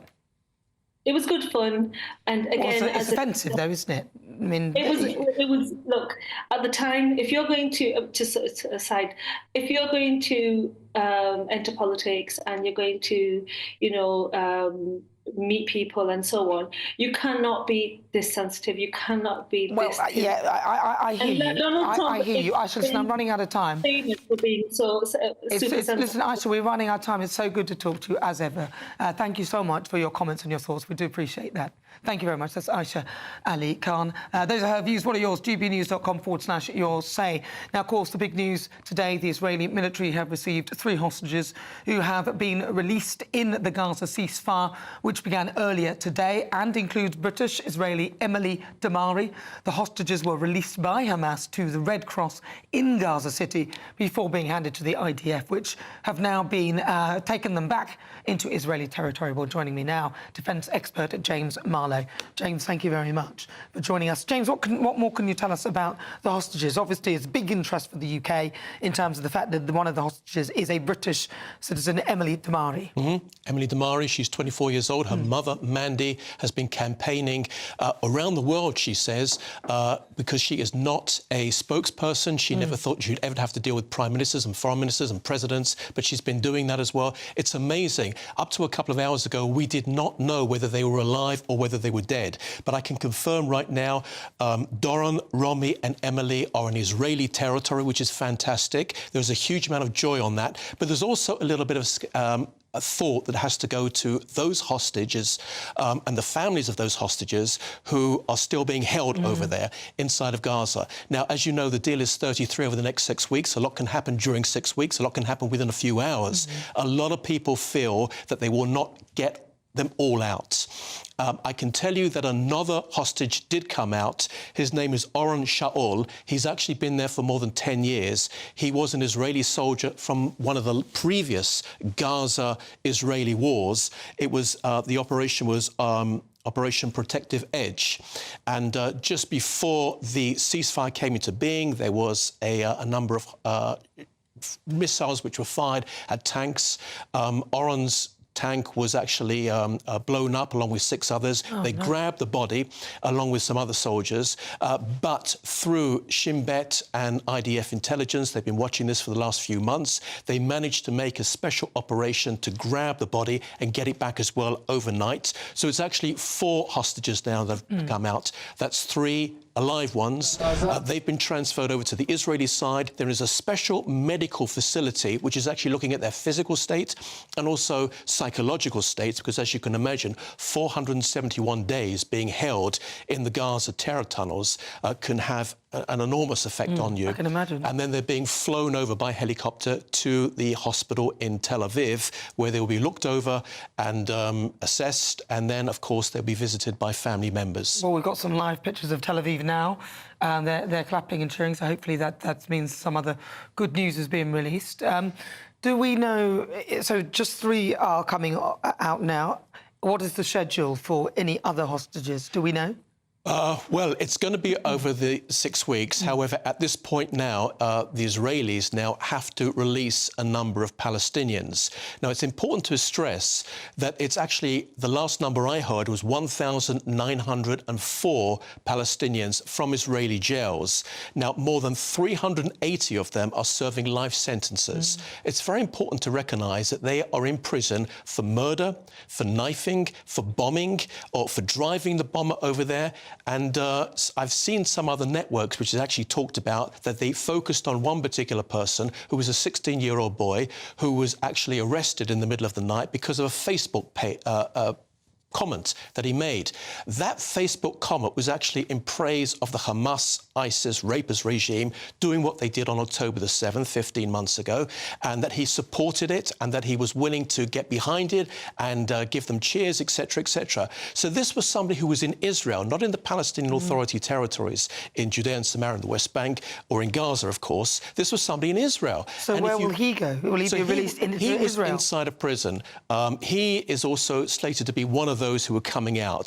But when they say, well, there's many Palestinians inside of Israeli jails who were just throwing stones or writing, it's not exactly true. The vast majority of them have been convicted of crimes. And this is very painful for Israel because they're letting out, once again, those who have been convicted of crimes. I can just remind you, in 2012, I believe it was, in a place called Itamar, which is north of Jerusalem, there was a terrible attack that took place on a Friday night whereby the mother, the father, and the 3 of the 5 children were killed, were shot. The 2 Arabs were grabbed. They found them guilty, obviously, with evidence. They decapitated the 3-month-old baby called Hadass. Oh, apologies. That's disturbing to the people brother, yes, it's very disturbing to me as well, but it's important to say, to explain who these people are in jail. The brother of Ruth Fogel, her name was, who was killed, the mother, says that he believes, the family believe, that one of the Palestinians coming out, or 2 of the Palestinians coming out, are again connected with that particular murder. So it's very, very painful for a lot of Israelis. And I don't think the world recognises that in order to get back just some of these hostages, and we don't even know which ones are alive or dead, that you have to give up these who've been inside of Israeli jails and obviously who've been fed, who've been treated as you would do as in an Israeli prison. So this is very, very hard. You mentioned just very briefly as well about the political situation and whether Netanyahu should resign. I believe that's the topic for the discussion. There is not a general election due in Israel until October 2026, even though the Otzma Yehudit party, the more far right-wing party, which I can even say is far right-wing because of his views, led by Ben Gvir, he has dropped out. But the majority, the government still has a majority of 2, and we'll have to see what takes place over the coming months. All right, James Marlowe, always a pleasure to talk to you. Thank you so much. Thank you. That is defence expert James Marlowe. Right, well, stay with us. This is GB News. We're live on TV, online and on digital radio. It's 25 minutes after 4 o'clock. If you've just tuned in, welcome. Coming up, the Great British Debate. I'm asking, do you trust Labour with the special relationship? This is Britain's Newsroom, where your voice matters. It's just astonishing. With expert analysis and honest opinion, we don't just keep you informed. We bring you unique perspectives you won't see anywhere else. Can't argue with any of that. When the news happens, it happens here. On Britain's Newsroom, weekdays from 9:30 a.m. Only on GB News. GB News Breakfast. Every day from 6 a.m. Look, if people want to do veganuary, that's all well and good, but it shouldn't be forced on people, should it? Or even strongly suggested by something like the NHS.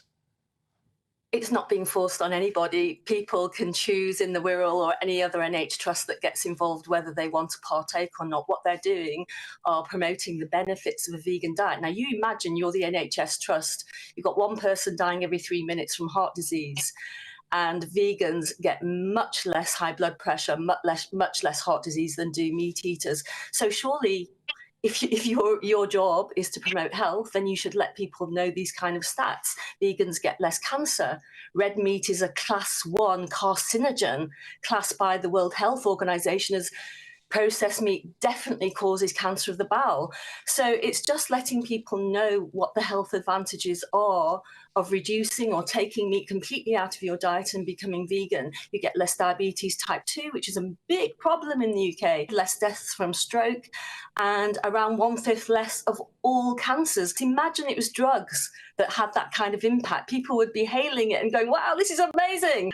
You know, to call it about diversity and inclusion, I just think that's a load of nonsense. This is a move away by public bodies from this compulsory veganism. Look, your speaker from Viva, which is a very hardline animal rights organisation, attempts to talk about the environment and other issues, but really this to them is about animal rights. They don't believe in a world where we should use animals. I completely disagree with the speaker. I respect her right to say that, of course, but I completely disagree. And that's why the NHS and public bodies just shouldn't be getting involved in things that are so controversial. GB News, the People's Channel.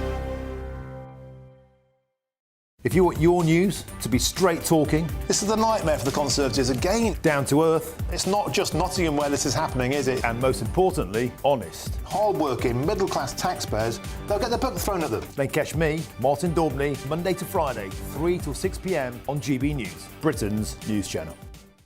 Headliners on GB News 11 p.m. every night. It's got 3 top comedians going through the next day's newspapers so you don't have to read them, which is great. That's a good point. He's lying. I mean, maybe he's not lying. That's Headliners every night from 11 p.m. and 5 a.m. as well on GB News, Britain's news channel.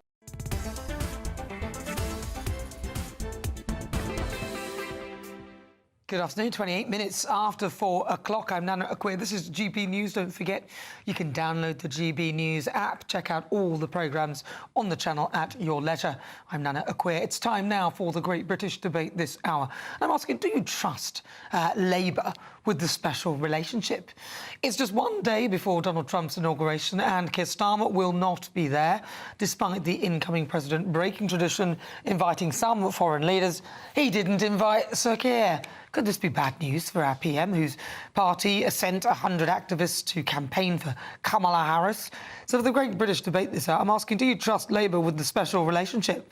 Well, joining me now, broadcaster and journalist Danny Kelly, also CEO of the Youth Vote, Alex Cairns. Alex Cairns, I'll start with you. Can they be trusted after the awful words they're using? Sadiq Khan speaking out of turn even now? I think so. Look, on the volunteers going over there, you know, I at the time called it out. I don't think it was a smart move, but there were people doing it outside of their actual role for the Labour Party. It's not like Keir Starmer said, you know, I want these 100 people to go over, but I think that was, you know, ill-timed and ill-judged. On, you know, the people that they've invited, I mean, Viktor Orban, Giorgia Meloni, Xi Jinping. I mean, great. You know, but these are there's a common world leaders. There's a common theme here. Yes, these are world leaders. Yeah, these are world leaders on the hard right, and Keir Starmer is not. So I'm not surprised he's not invited. You know, like the idea that he's been alienated. And let's remember, 5% of the US exports are from the UK. You know, it's about £60 billion of goods. So it's not just going to be Trump's not inviting people that he's not close to. OK. Did you just say just 60 billion? Do you know how much Rachel Reeves managed to get off the Chinese when she went there? Go on. Yeah, OK. Look, on the thing that she did in China, look, I was disappointed with that. I think she should have done more. But she couldn't do more because her hands were tied. Well, obviously, the economy's in a mess. She's gone begging. I wouldn't say she's gone begging. Yeah, she went begging. I think she went over there to really look at strengthening economic ties. I would have liked her to come back with a bigger trade deal. You know, I think everyone can accept that. But I don't think you can say she went begging. I think that's very harsh, She pretty much did. And she probably cried as well, poor woman. She's made such a mess of things. Look, the point I'm making is 60 billion against 600 million. You would think that if you are wise, whether you like someone's politics or not, because bear in mind, she went to China and they are not very nice to the Uyghur Muslims, are they? And we all know also about China's reputation and how they treat many of the people in China. Yeah, so we know about that. So if you're saying that Giorgia Meloni is terrible, but then you look at the way the people in Italy are being treated as opposed to the way people in China are being treated, I know where I would rather be. No. So is it not wise for Keir Starmer really to try and keep a good relationship with the US?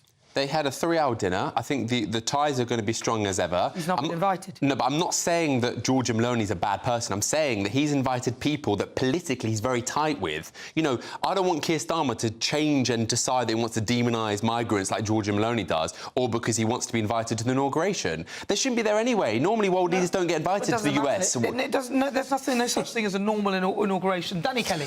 I don't think it's in Labour's gift to be trusted. I think that it's in America's gift. I think they're holding all the power. And I think Donald Trump is a businessman. He'll do what's best for the United States. But there's also an element of the fact that I think he's very thin-skinned. And I think he will take these things personally that have been said. I really do. Why are you making me smile? Talking about thin and skinned. Thin and skinned. Camera zooms in on my gut.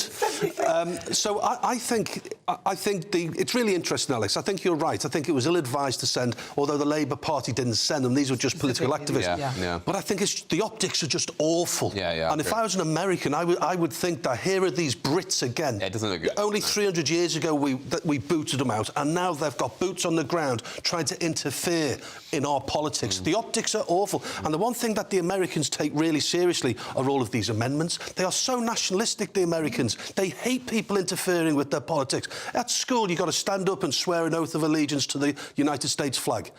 It's like almost an indoctrination process. Well, to love your country, I don't think that's necessarily a bad thing. I'm not saying it is a bad thing, but what I am saying is that if you are that nationalistic or patriotic, let's call it patriotic, or maybe even jingoistic, then you will not take lightly to Brits coming over 300 years after they were booted out militarily and trying to interfere and change politics. So do you think the Labour government are at risk in their behaviours? I do. Sadiq Khan, although he's not an MP, he is part of the Labour government. Yeah. He's making comments right now. Why would you do that during just before the inauguration? What's the point? I saw Trump say that London was unrecognisable. Well, it is. He made a... Yes, it is. London's a different place to when I was coming down 20-odd years ago, completely different. So Trump it's on his radar, London and the UK. And I think some of the Lammy's comments are going to come back and haunt this administration. Well, they're already haunting it. They're haunting this administration already. Yeah. All right. Well, listen, what are your thoughts? gbnews.com/your say. You're with me. I'm Nana Akua. This is GB News. We're live on TV, online and on digital radio. Next up in the Great British Debate, I'll be asking, should Trump veto Lord Mandelson becoming the UK ambassador? But first, let's get your latest news with Tatiana Sanchez.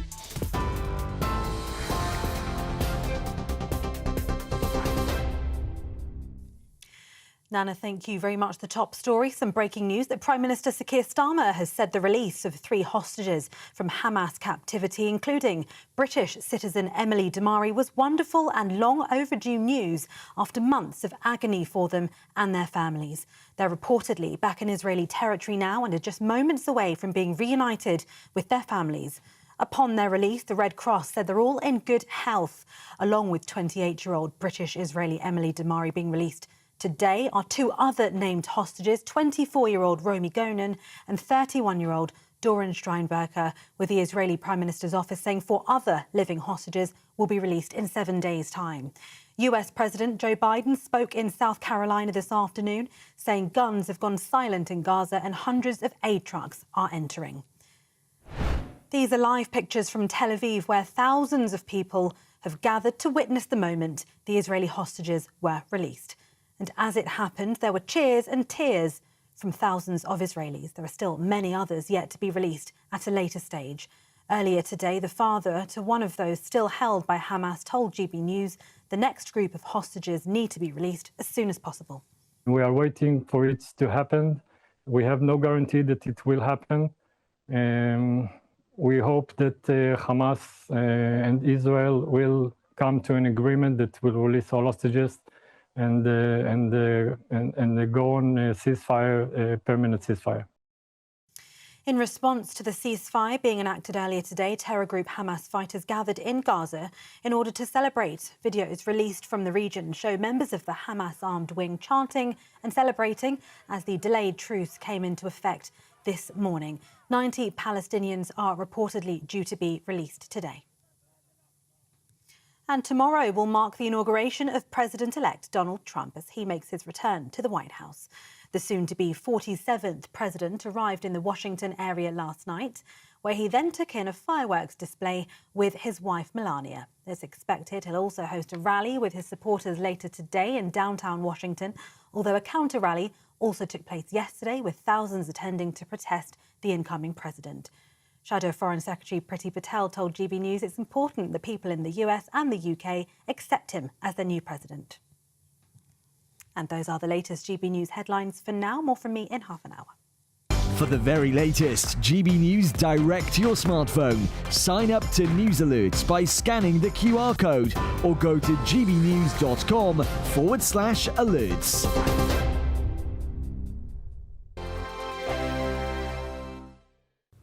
Hello there, good afternoon to you. This is your latest GB News weather update provided by the Met Office. Sunshine certainly is in short supply today and will be over the next few days as well.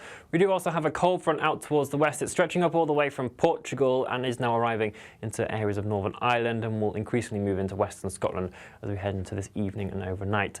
There'll be a few clearer spells for parts of northern and eastern Scotland. We should hopefully see the cloud break a touch more in England and Wales as well, but where it does, temperatures will drop off a touch more and we could see some patchy frost first thing around on Monday morning underneath those slightly clearer spells. If we do hold on to the cloud though, temperatures probably staying more on the positive side of the temperature scale.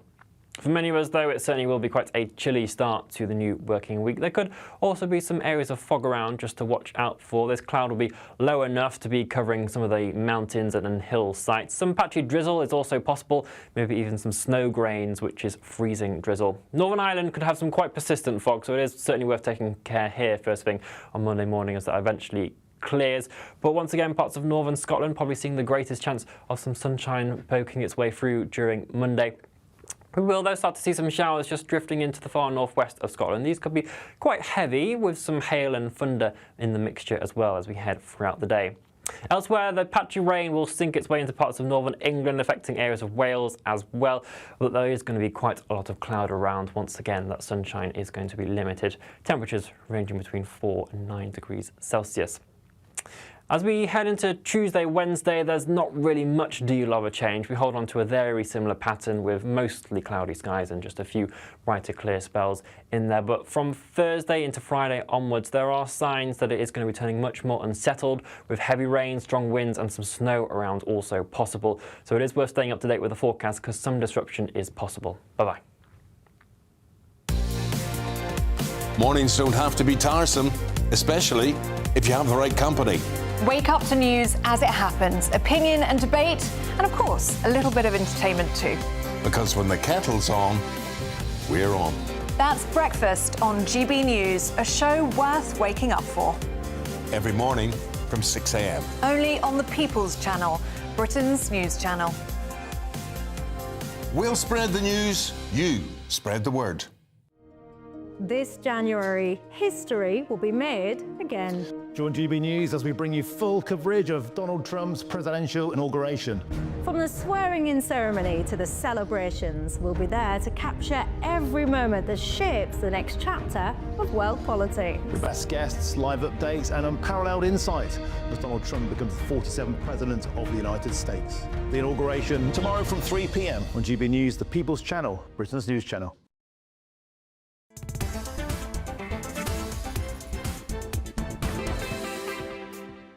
Welcome back. If you just tuned in, where have you been? It's good you're here now, thank goodness.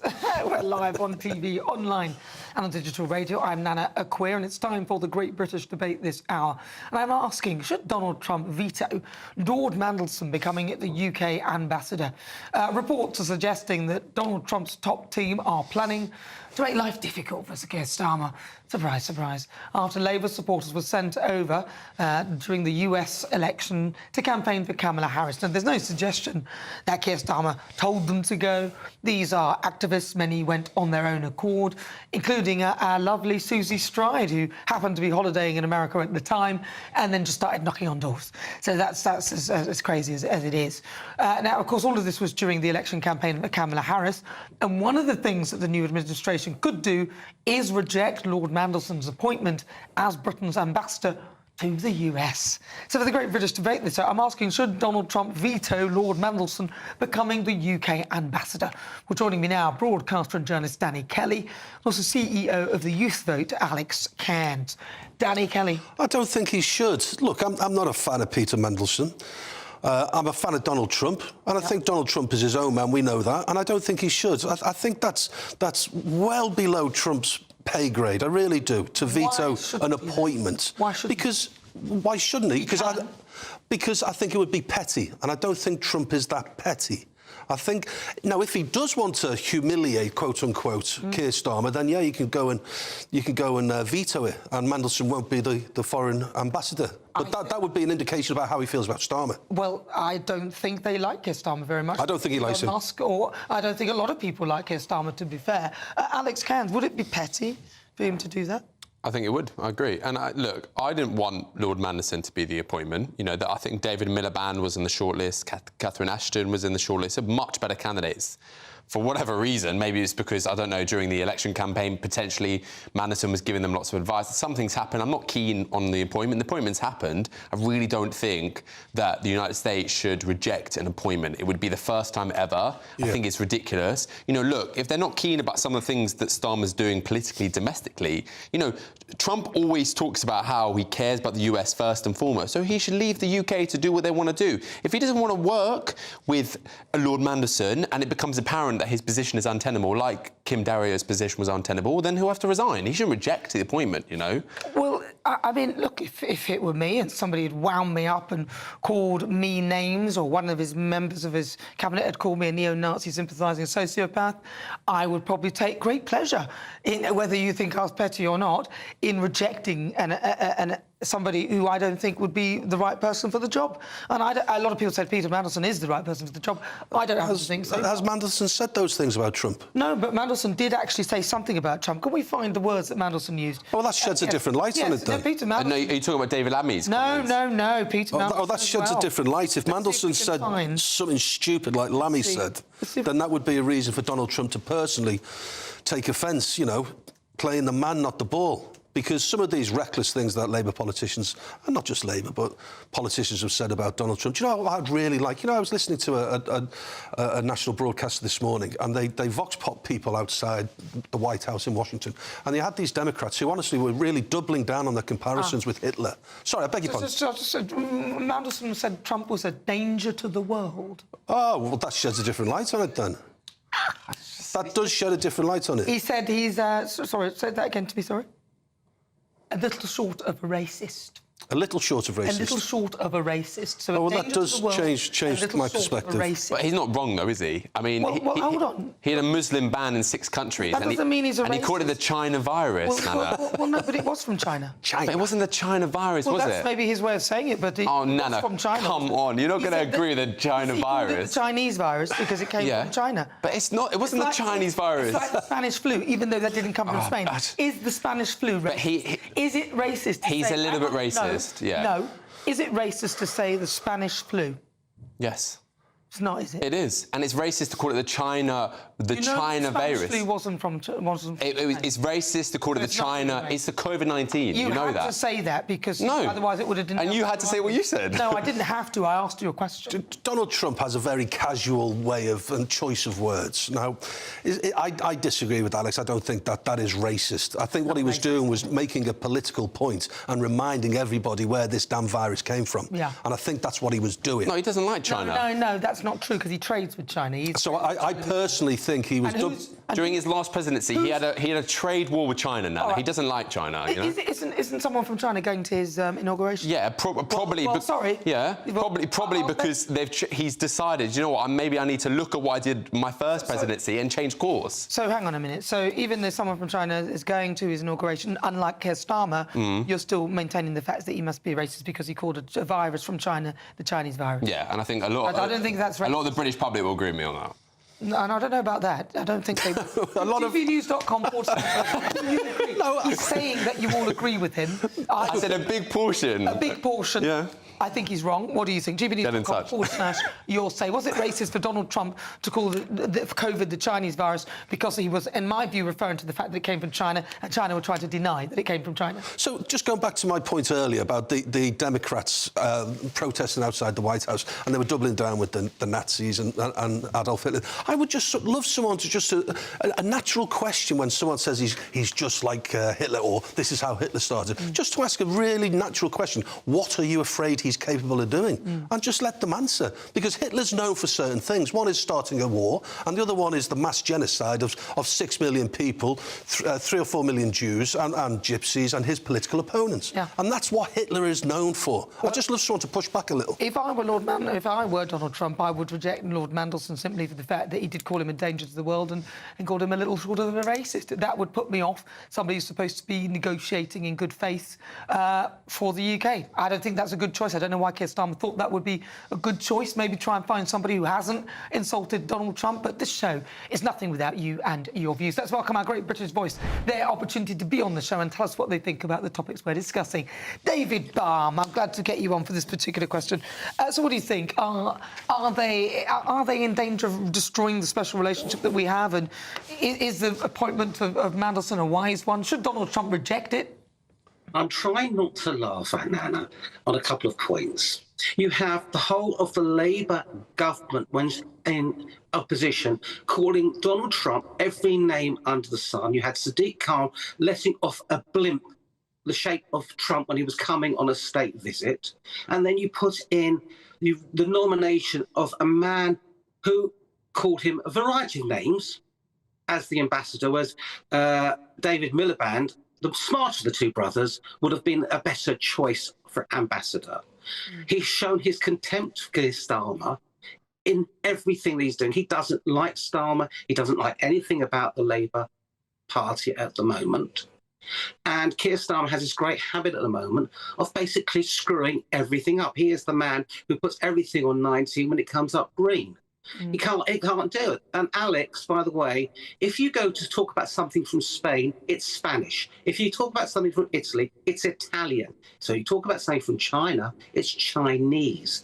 And the Wuhan, you can't call it the Wuhan virus. It's a virus that came from the Wuhan laboratory in China. It's been proven. All right, thank you, David Barham. Really good to talk to you. So there, Alex Kearns. Well, now, stay with us, because if you are in search of some winter sun, here the forecast for some of the top European holiday destinations. Can't wait to get in that sea. Lovely and warm. Just like the feeling of having great travel insurance. All Clear Travel Insurance sponsors GB News Travel Destinations Forecast. Hello. Well, if it's some winter sunshine you're after across Europe, it's not all that promising. There's a lot of unsettled weather around. So there's heavy spells of rain across parts of Madeira and Spain and Portugal with this area of low pressure. Another area of low pressure across central Mediterranean, bringing outbreaks of rain, strong winds and even some mountain snow. Best of the sunshine really confined towards Eastern Europe, otherwise staying largely unsettled. Bye-bye. All Clear Travel Insurance sponsors GB News Travel Destinations Forecast. It's Patrick Christie's Tonight, and here we do things differently. It's explaining the absolute madness of this, doesn't it? It's explosive. I mean, this is very good. It's lively. 850. Your government sat there short and it did nothing. It's controversial. And the Middle East has been in turmoil since before I was born. It's everything you need to kickstart your evening. Everyone's had their Weetabix tonight. I love to see it. That's Patrick Christie's Tonight, weeknights from 9 p.m. Only on GB News, the People's Channel, Britain's news channel. Sunday with Michael Portillo from 11, only on GB News. Estelle, welcome to the show. Thank you. This was thought to be a Ruskin. Ruskin was a very considerable polymath, an artist as well as many other things. So do you know why it was submitted for reappraisal? Was there a bit of a suspicion that it had been misidentified? No, as you say, you know, it's a service that Christie's offer. You can submit an artwork that you have, so anyone can submit it and request an estimate, and then the auction house's appraisal service allows you space as well to describe it and ask for evaluation. And Christie's sort of looked at it behind the sheet of dirty old glass and recognised a sort of Turner-esque mood and feel and ambience about it. And because there was this close relationship between Ruskin and Turner, which is fascinating, we'll come on to that shortly, but they sort of felt, well, the brushstrokes are very strong, the line is very economic, and the colour of the palette seems to be rather Turner-esque. And then they called in a specialist paper historian who confirmed that actually the paper that was used was one that Turner favoured himself. So yes, it was originally considered to be by Ruskin, but then we discovered something more magnificent. And don't forget, what's really interesting, now it's for sale. The lucky buyer is not just buying a picture. The lucky buyer is buying a life story, a relationship that actually changed the course of art history because of the relationship between Ruskin and Turner themselves. GB News, the People's Channel.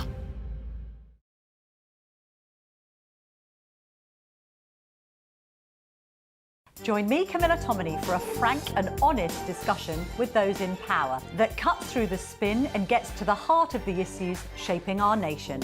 You haven't confirmed that you want to stand as leader, but you haven't ruled it out either. This report basically says that he's not fit to stand trial. Is he indecisive? Incompetent? I deliver the dose of reality Westminster needs. That's the Camilla Tominey Show at 9:30 every Sunday on GB News. The People's Channel, Britain's news channel.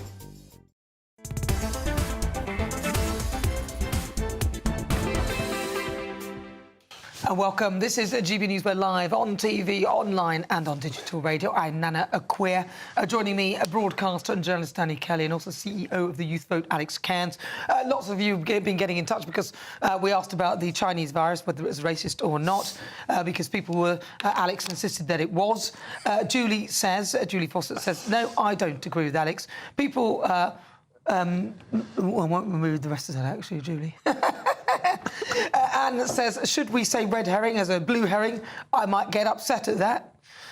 Colin says, so if someone says Scotch whisky, is that racist too? Is it Scotch whisky? Is it? Let's see. Anne says, Elaine says, God help us if he represents young people's political views. I will politely disagree with your audience on that.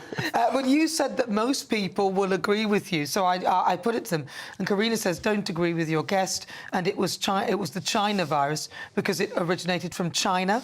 It's called COVID-19, not the China virus. Well, no, but that's what he called it because it originated from China. You can call it the China virus. Right. It came from China. You can do that. Well, the point was whether it was racist or not. And, well, we're going to agree to disagree on that. I think it was. And then David says, no, I don't agree with your guest. No, it isn't racist, says John. China is a race, not a country. It's not a race, it's a country. No, I don't agree with Alex. It did come from China. Everyone's saying that, Alex. So far, not one has agreed with you. But you got 10 seconds. I thought, listen, it was crippling the worldwide economy and America was financially being affected by this virus. It was Donald Trump's way of reminding people who was to blame for it. And I actually think that they should pay reparations for affecting the rest of the world in that way. But what do you think? Coming up, plenty more reaction from the first of the Israeli hostages being released as part of the Israel-Hamas ceasefire deal. Stay tuned as well. Paul Dutteridge will be back on the other side of this.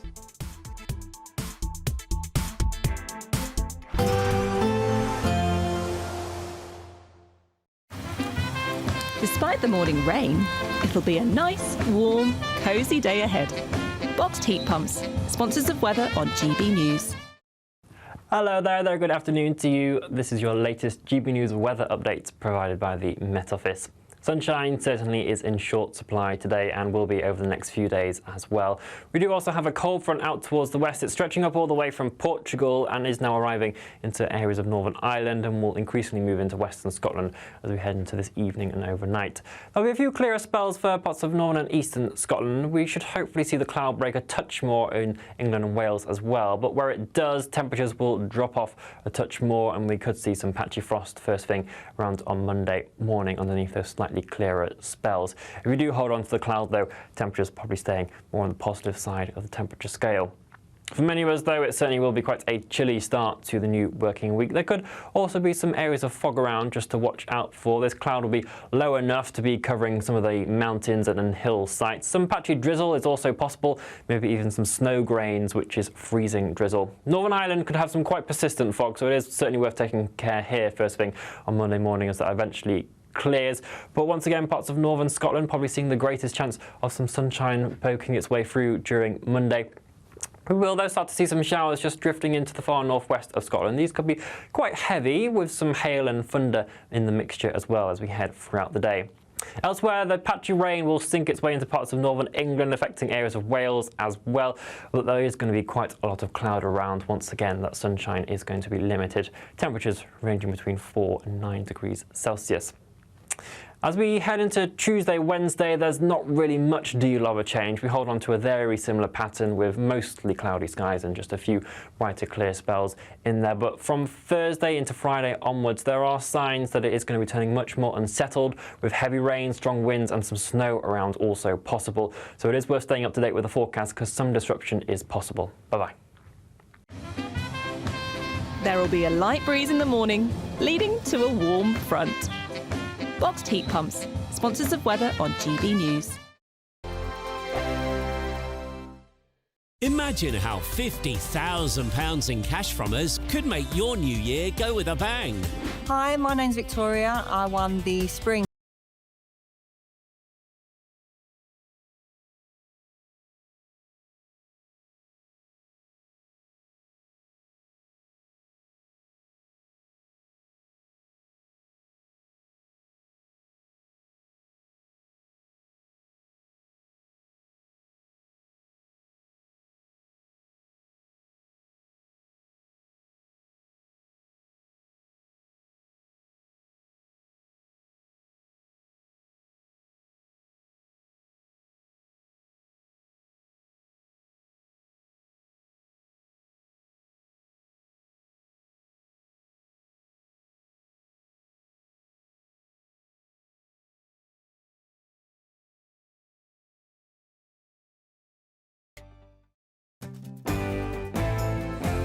I'm Emily Carver. This is GB News, Britain's news channel.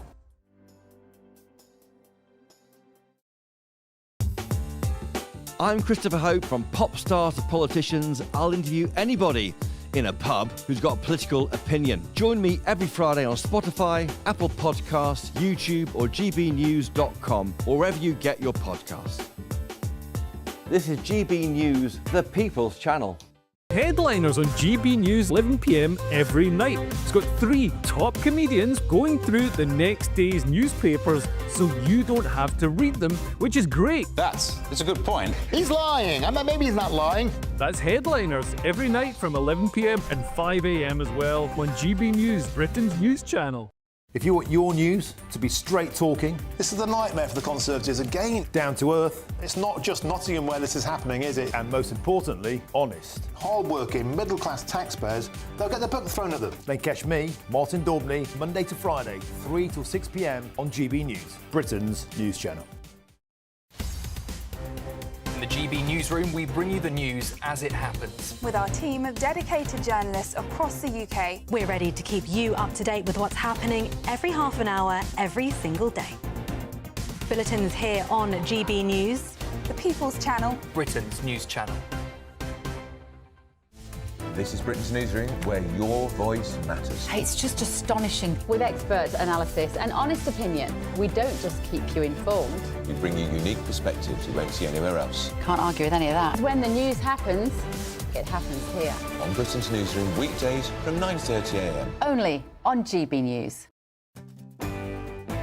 I'm Tom Harwood. This is GB News, Britain's news channel.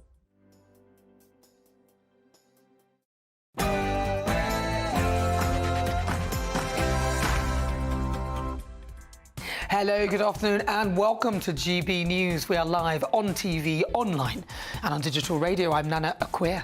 And for the next hour, me and my panel will be taking on some of the big topics hitting the headlines right now. This show is all about opinion. It's mine, it's theirs, and of course it's yours. We'll be debating, discussing, and at times we will disagree, but no one will be cancelled. So joining me for the last hour, broadcaster and journalist Danny Kelly, and also CEO of the Youth Vote, Alex Cairns. Coming up, the first Israeli hostages, including a British-Israeli girl named Emily Damari, have been released by Hamas, and they've been received by the Israeli army as part of the ceasefire agreement. And I will bring you the latest reaction to that developing story throughout the programme. Then, for the Great British Debate this hour, I'm asking, do you trust Labour with the special relationship?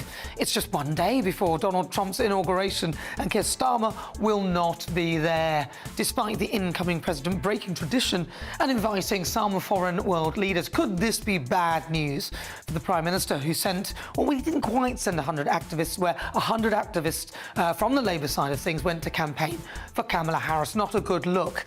So for the Great British Debate this hour, I'm asking, do you trust Labour with the special relationship? In the interview coming up, entrepreneur and online content creator Simon Squib will be here, joining me to discuss his incredible journey from homelessness to becoming a multi-millionaire. He'll also tell us of his plan on how to fix the education system. Before all of that, though, let's get your latest news with Tatiana Sanchez.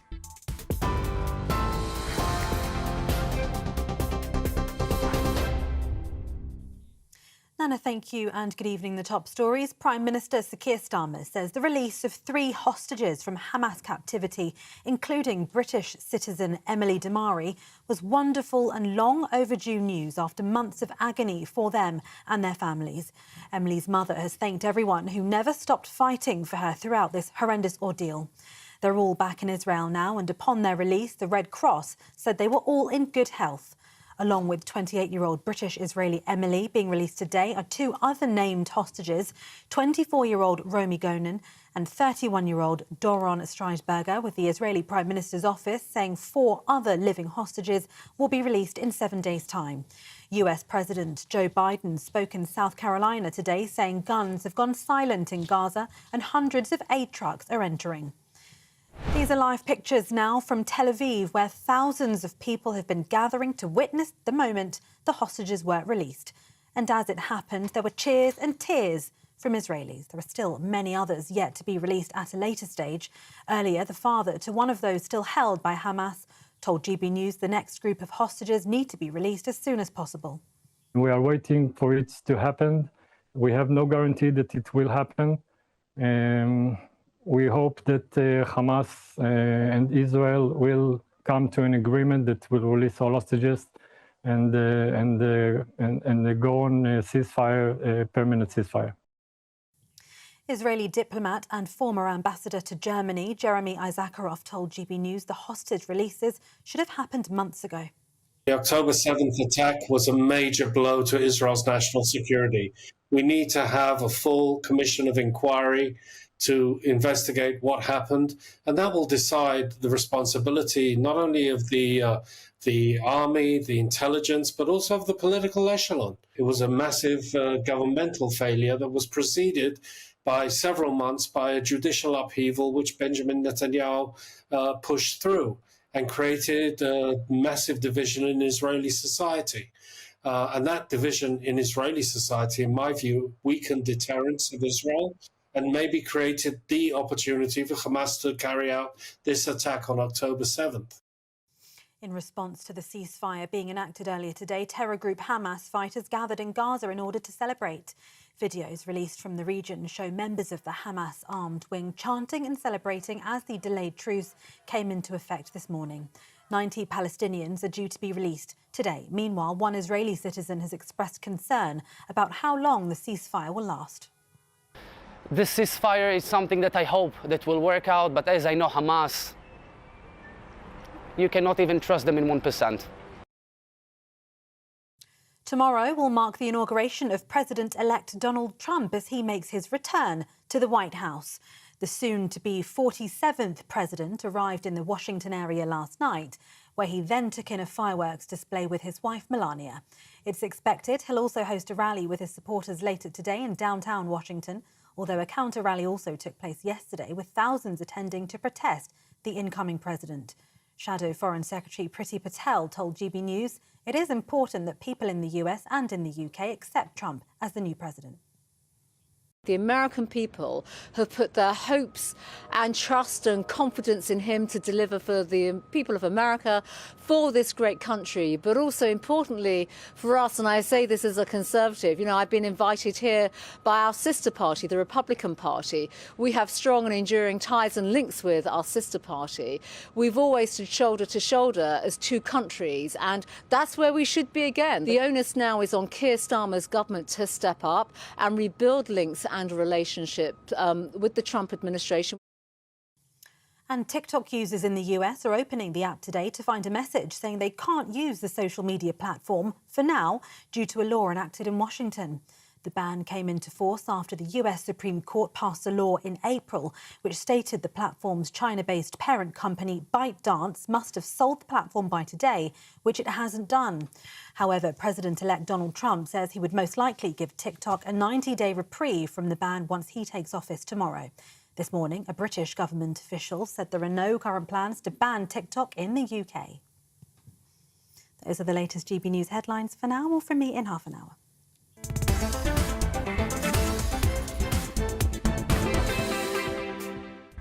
Thank you, Tatiana. It's just coming up to 7 minutes after 5 o'clock. This is GB News. We're live on TV, online and on digital radio. I'm Nana Akua. Now, still to come, the first Israeli hostages, including a British-Israeli girl named Emily Damari, have been released. We've got some live pictures for you now. Of course, released by Hamas, and they've been received by the Israeli army as part of the ceasefire agreement. And we'll bring you the latest reaction to the developing stories throughout the programme. In the interview coming up, I'll be speaking with entrepreneur and online content creator Simon Squib to discuss his incredible journey from homelessness to becoming a multi-millionaire.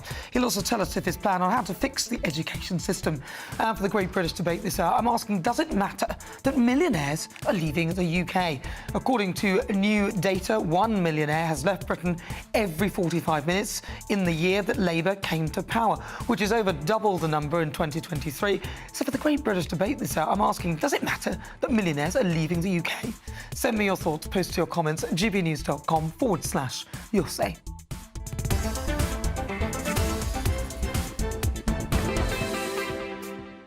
Now, the Israeli military have received 3 hostages who have been released in the Gaza ceasefire, which began earlier today and includes British-Israeli Emily Damari. The hostages were released by Hamas to the Red Cross in Gaza City before being handed to the IDF, which has now taken them back into Israeli territory. Let's get the thoughts from the Deputy Mayor of Jerusalem, Fleur Hassan Nahum. Fleur, thank you very much for joining me. So far, I've spoken to quite a few people, and they've said that this is a bittersweet victory, in a sense, though the hostages are being released. But on the other side, what had to happen as a result was quite a lot for Israel to stomach.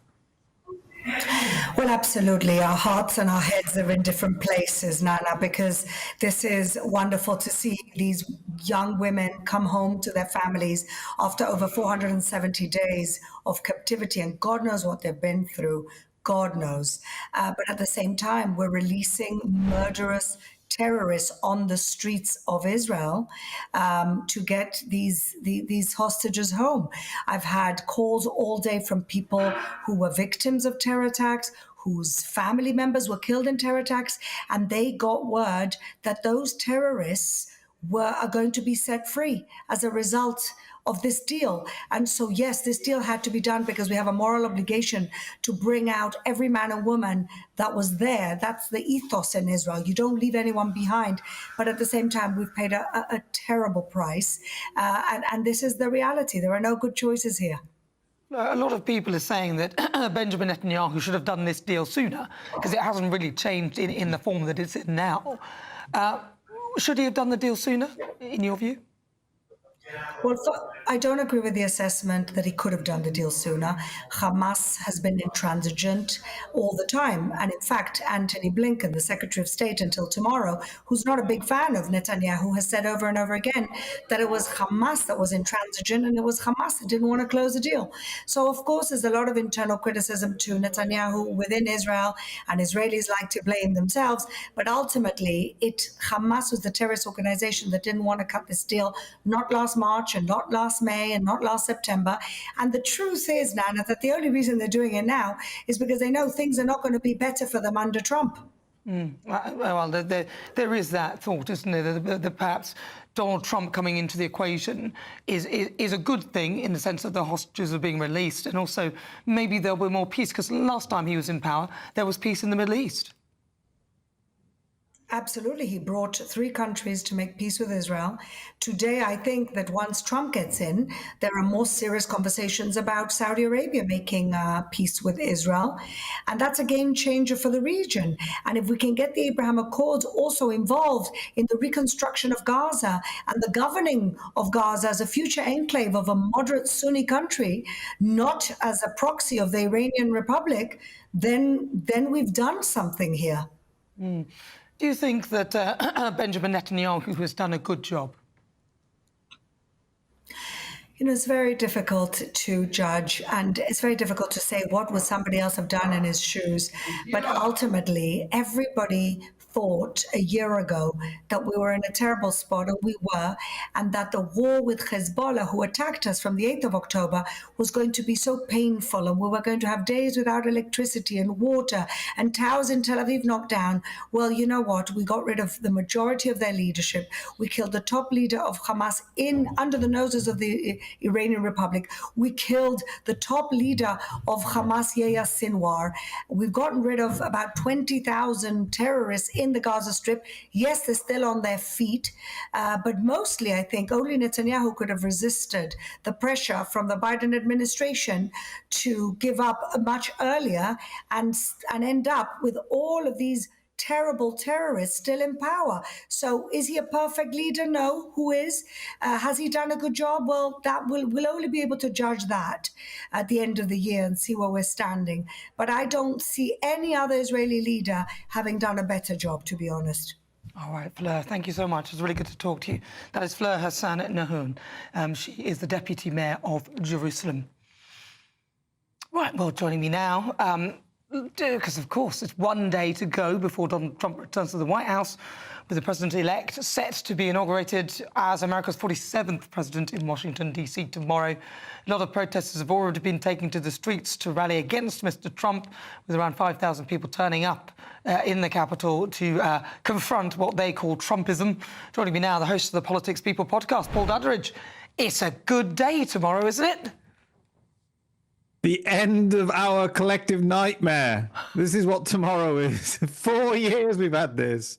Been a nightmare. Swear. Yeah, it's great. It's all just good. I'm very demob happy at the moment. Can I just say, Lyme disease is named Lyme disease because it comes from Lyme in Connecticut. That's like not racist. It's like that's how they used to name diseases. But anyway, it's just wonderful. I want him sitting behind the Resolute desk before I'll believe this is happening. You know, they've now moved the inaugural ceremony indoors. Okay. Because of a polar vortex coming. And so we are getting biblical. We get the LA fires, we get polar vortices in Washington, D.C., changing arrangements. So for the very first time since Ronald Reagan in 1985, we're actually having the inauguration indoors. And do you know what? I nearly went. I nearly took I've got one conservative child and we were going to go. And now I'm not going. And I'm glad we didn't, because I'd have been standing in the Capital One Arena watching it on a Jumbotron. So that was fortuitous. Well, I was wondering whether it was more a safety concern that they sort of used the weather as an excuse to try and maybe protect him a bit more. But there is genuinely some terrible weather on the way. There is a but you're right, though, you see. This is the thing. It's been colder predicted temperatures in the past when they've held it outside. I think it's a security thing as well. I think the evidence suggests that, look, it's for Trump to do this, for Trump to not go for that, OK, everybody just wear thicker coats opportunity to stand there in the Capitol. I think it possibly, there's no evidence of this at all. OK, this is pure conjecture, but it does feel like they're erring on the side of caution, especially with those protesters that you've just described turning up in D.C. What about Keir Starmer? Now, he hasn't been invited. I'm not surprised. I don't think I would invite him. What do you think the reason for that would be? I think it's this combination. Look, Starmer and Trump did actually meet for lunch when Starmer was in New York for the UN. So there's an attempt at some kind of cordiality. But even though Starmer didn't make the big accusations that his foreign secretary did, literally calling him a fascist and a racist, etc., he's definitely been slightly disparaging.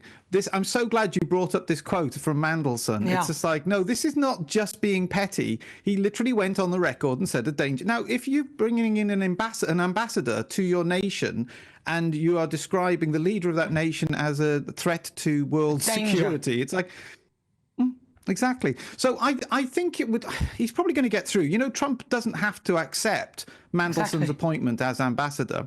And so I think it might be wise to let Mandelson fall on his sword. He probably will get through and it'll probably be all sorted out diplomatically. But I think it would be a good move for Starmer to show some contrition by allowing Mandelson to be sacrificed, frankly. But I don't think that's what's going to happen. But I think it would be a good idea. Well, it does seem pretty stupid, though. Keir Starmer's, I think, showing some very bad judgment because these are historic comments. So why would you use that person as the ambassador? It doesn't make any sense to me. So tomorrow, briefly, what will you be doing? Because we've got about 30 seconds. What will you be doing? Where will you be celebrating this wonderful, momentous occasion? I'll be on the couch with the one member of my family that agrees with my politics, and we will be watching from about 8:30 Pacific. We'll be watching it. So 11:30 East Coast time is when the shenanigans kicks off, and at midday, Biden is no longer president, and then the festivities begin, and happiness can once again exist around the world. But yes, we're looking forward to it massively. I'll just be watching on the couch, and no, I can't stream on TikTok because I don't have any TikTok. So anyway, I'll be paying full attention. Well, you don't have TikTok, but it'll be back on tomorrow, I suspect. Really, seriously. I think Biden's fallen asleep again anyway. Paul Dudridge, always a pleasure. There's Paul Dudridge, the host of the Politics People podcast. You can check him out. Right, well, joining me now, Justin Young. He's the host of the Politics podcast. Everything beginning with P. See, I'm good at this.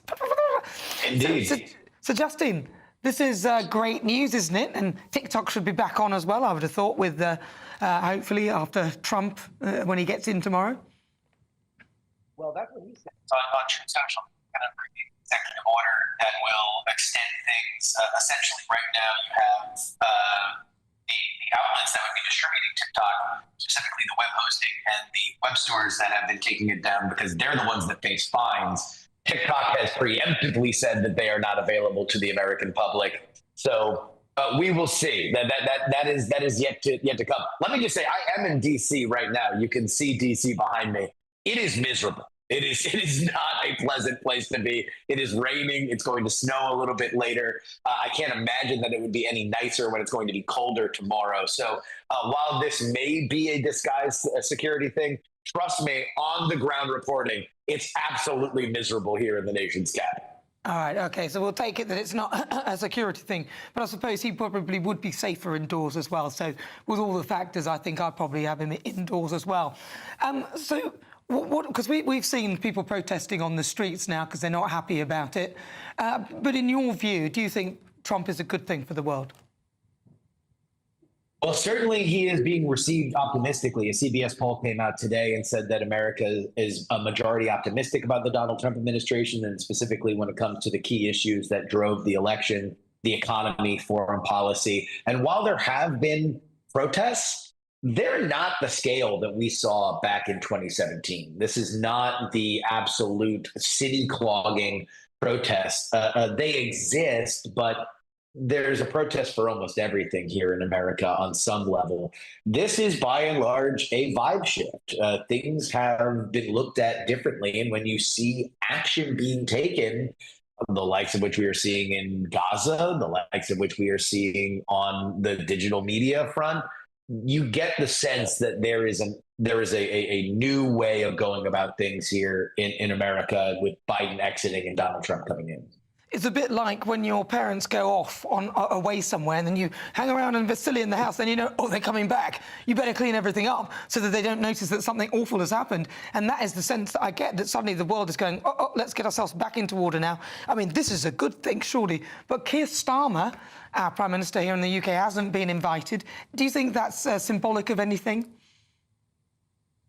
Well, obviously, the relationship between the United States and Great Britain and the United Kingdom, the special relationship, as it has been rightly called, is something that's going to be in flux. Keir Starmer's, at all points by our indications here in the U.S., a very weak prime minister who is facing a lot of challenges there at home. And Donald Trump is somebody that is going to use leverage in every capacity that he can. So Donald Trump doesn't look to be the pariah that he was in his first administration, at least in terms of the international order. I don't think he's going to be boxed out in the same kind of way from the European theater as he was before, because now he's a known quantity. He's no longer the game show host that became president. He is now the president that is becoming president again. I'm very curious to see how Sir Keir Starmer, the Prime Minister, handles the 47th administration. And also Lord Mandelson, who's the US ambassador, which doesn't make any sense to me at all. Justin Young, thank you very much. Really good to talk to you. We had a bit of an issue with the AirPods, but he's the host of Politics, the podcast. You want to check that out as well. Stay with me, 21 minutes after 5 o'clock. Next, in the interview, I'll be speaking to entrepreneur and content creator Simon Squib on how he thinks we can fix the education system.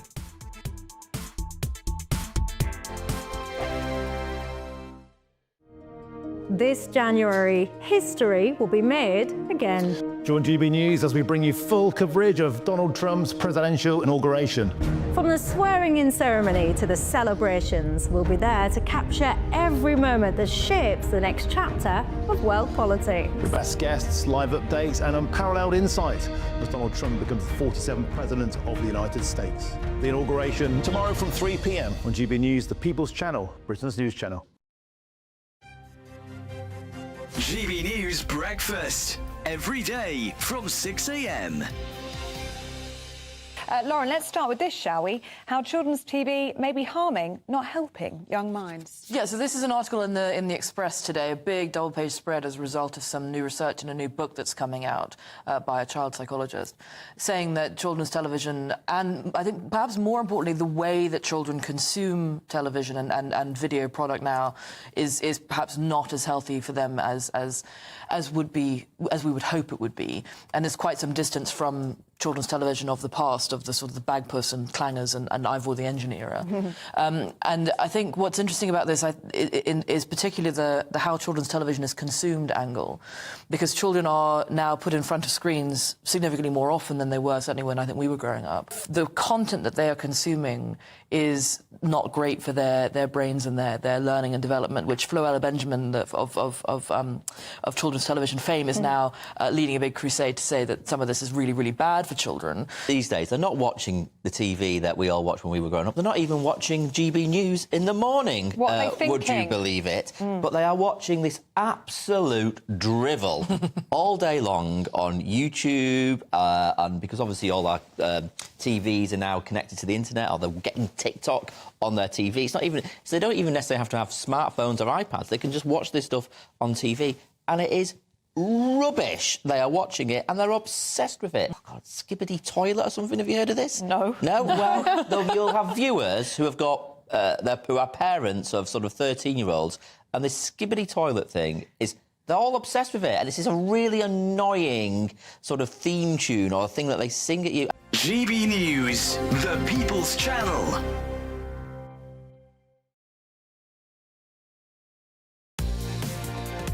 Mornings don't have to be tiresome, especially if you have the right company.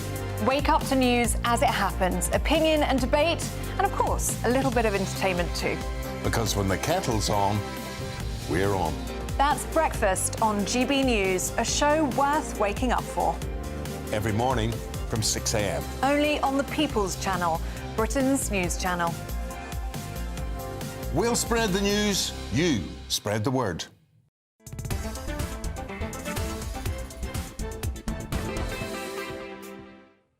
Good afternoon. Welcome if you just tuned in.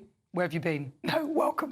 24 minutes after 5 o'clock. I'm Nana Akua. This is GB News. We are Britain's news channel. We're live on TV, online and on digital radio. It's time now for this week's interview. And this week it's with Simon Squib. Now, he is a British content creator. He's an investor and an entrepreneur. He has gained a large following through his videos on TikTok, although in America people won't be able to get in there, but that's fine, we'll talk about that, where his videos vary from interviewing the public about their dreams to discussing his successes with his followers. And recently, he released a new book on how to fix the education system. This is probably one of the most important days of my life. After 35 years of working, all the knowledge I've ever gained, I've just put into a book that took me 2 years to write. I put my heart and soul in it to give you the knowledge to have the life you want. Well, I can't wait to read it. Sounds great. Well, I'm pleased to say that Simon Squib joins me now. Simon, welcome. It's nice to be here. Now, Simon, you are an entrepreneur. You've done some incredible stuff, but it wasn't always like that. So tell me a bit about your life and how you managed to turn it around. Yeah, well, I grew up in a small town in England called St Neots, and for the first 15 years of my life, I had quite a nice middle-class life. I had lots of fun. And then, sadly, my father suddenly died of a heart attack, unexpectedly, out of the blue. He was gone. How old was he? He was 54. It's very young. He was very young, and I was 15. Oh, wow. And it was a big shock. And then through a series of circumstances that happened next, I found myself homeless 3 weeks later. Really? And for the first time in my life, out in the real world, a world that I was not prepared for at all. But where was your mother in all of this, then? Because my mother and I had an argument. You know, me being 15 and having just lost my father and her having just lost her husband, I think we just clashed. And, you know, two stubborn people resulted in... she said, get out of my house, and I took her at her word and I left. And I never went back. Really? So you were homeless? Yep. And what was that like? Where did you go first? Well, I should always caveat that I always think homelessness as a word is very important to define. There's different types of homelessness. So I was homeless for 8 weeks. So I wasn't institutionally homeless like a lot of people unfortunately are today. I was homeless in the end for 8 weeks. Entrepreneurship got me out of being homeless, and I can share how I managed to do that. But I basically had no choice but to initially sleep on the streets, and honestly, it was the most horrific thing I've ever experienced. I tried to beg on the street, and everyone just assumed I was a drug addict, and even had someone spit at me, and had some really horrible experiences there. But then I started asking for help, which I think is one of the hardest things for any human to do.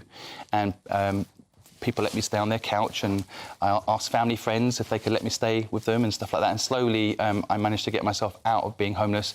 But actually, the thing that really got me out of it all, that broke me free, was waking up what I call the entrepreneur muscle in my brain. The thing that school deliberately didn't give me. And I realised that this couch we're sitting on was once in someone's head and they made it real. And I basically couldn't get a job. I really tried, but no one would give me a job, of course. 15, I didn't have a national insurance card, so I couldn't write down that number that everybody needs. And I didn't have an address, so I couldn't get a job, and I really tried to get a job. That's what I was trained to do. In school, teaches you to get a job.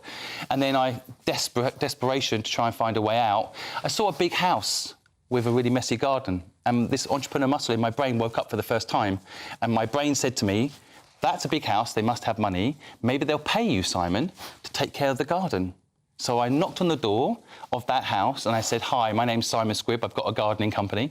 The guy who answered the door looked at me up and down. He knew I didn't have a gardening company. And he said, oh, sure, really? And I said, could I take care of your garden? And maybe I could charge you a small fee to do it. And he said, sure, how much?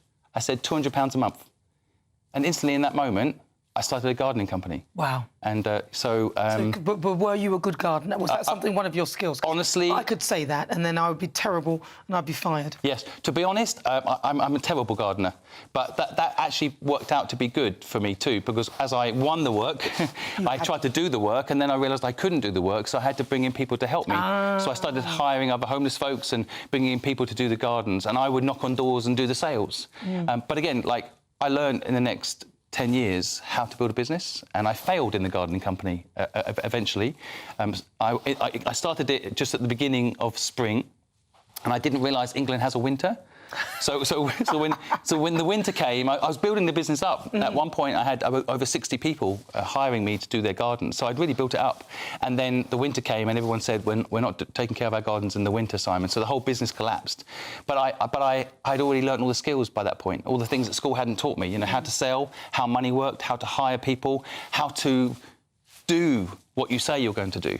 And so by that time, I'd already learned the skills of entrepreneurship. And that's why in my book, I really want to teach people that anyone can be an entrepreneur. Like, I was 15, I was dyslexic, school told me I was stupid, and I was able to build a business. So I want everyone to know that they don't have to work for someone. They have choices. That's why I wrote this book. It was fascinating. I'm very excited to read the book as well. What's Your Dream is what it's called. Huh? Yes. Now, Simon, the thing that you've also talked about is fixing the education system. Yes. Now, I'm a real fan of fixing the education system. I want to get your view on Bridget Phillipson, who is going along with putting VAT on private schools, and a lot of SEND kids are finding themselves back into the normal education system. Do you think the government's plan in terms of education actually marries with what is needed to fix the system? I think the system needs a complete overhaul. I think these patches that every government comes in and does is never enough. I think we have to realise that this 100-year education experiment has failed. It's failed people. People are leaving school without knowing how money works. We talk maths. I mean, the last government was talking about extending maths until you're 18, making it mandatory. Let's just call it financial literacy, can we? You know, let's just start labelling things how they are in the real world. I don't know why we compartmentalise education and make everything so separate. When we go out into the real world, these things need to be useful. We need to learn how AI works. We need to learn how money works. We need to teach people to have a more purposeful existence, especially with AI coming. And I think the present education system is thinking about how to get elected in the next election. Yeah. So it's popular to stick VAT on private schools, but that's just I don't think it is popular. Well, it's popular with some people. I mean, I think that's a mistake. My son, he's 7 years old. I actually homeschool him now, which, again, I think should be given more love. It's going the opposite way, but actually homeschooling is a pretty amazing experience. But before that, my son was in a private school, and the truth is, the private school that he was in, most of the parents there couldn't... They were working 2 jobs to put their kids in that school. Exactly. Because the existing schools were so bad. It wasn't full of rich people putting their kids in the private school. It was literally parents who loved their kids so much, they wanted to give them the best possible education. So that VAT thing doesn't do good, it doesn't help people. It's not thinking about what kids actually need. What we need to do is complete overhaul of the existing system. And we need to start educating kids based on what their interests are, not this A is success and D is failure. Because what that ends up meaning, 80% of A students end up working for D students.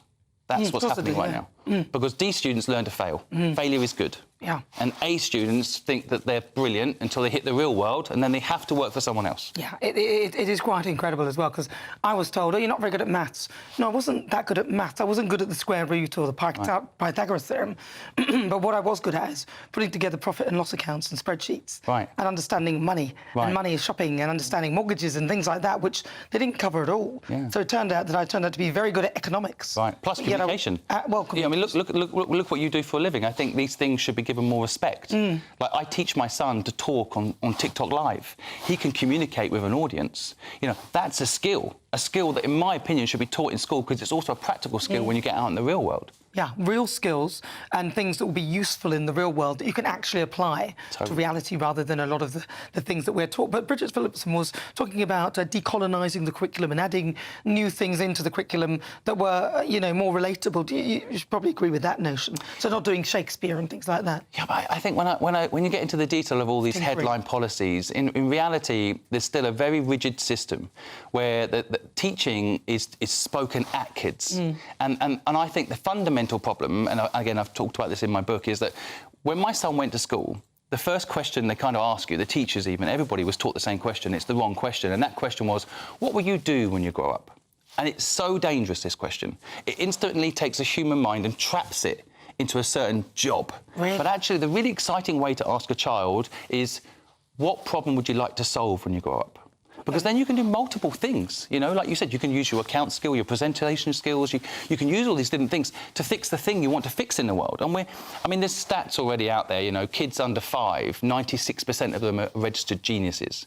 And as soon as they get to 12 in the present education system, less than 2.5% of them are considered geniuses. We squeeze it out of our kids. We tell them to stop thinking, stop having critical thinking, and start reading this textbook and being told what to do. And that has to change. If we want Britain to be great again, we have to change the education system. And I will not stop. It let me down 35 years ago when I left school. I was not prepared for the real world, and nothing's changed. It's got worse. Oh, Simon, talk to me about your book very briefly. We've got about a minute left, and where people can read it. Well, yeah, I think the most important lesson from the book is I want people to realise they can do anything, and that anything is possible. Your imagination is your only limitation. And if you have no money, you have a competitive advantage. And I want to help people in this book remove limiting belief systems. I'm really proud of this book. I know it's going to help people, and I'm going to use all the proceeds from this book to fund people's dreams, as I presently am, and build infrastructure like helpbank.com to help people. So if you read this book, you're going to enjoy it. But if you want to buy it for someone before they go to university, help save them 4 years of their life. What is it, Simon? It's called What's Your Dream? And it's Find Your Passion, Love Your Work, Build a Richer Life. It's by Simon Squib. So maybe that's a good thing. A lot of these young people are sitting at home saying, oh, nobody will employ me. Employ yourself. Simon Squib, entrepreneur and content creator, thank you very much for joining me. Thank you.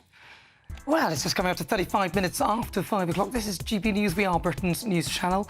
Still to come, the Great British Debate this hour. And I'm asking, does it matter that millionaires are leaving the UK? You'll hear the thoughts of my panel, Danny Kelly and Alex Kearns. But first, let's get your latest news headlines with Tatiana Sanchez.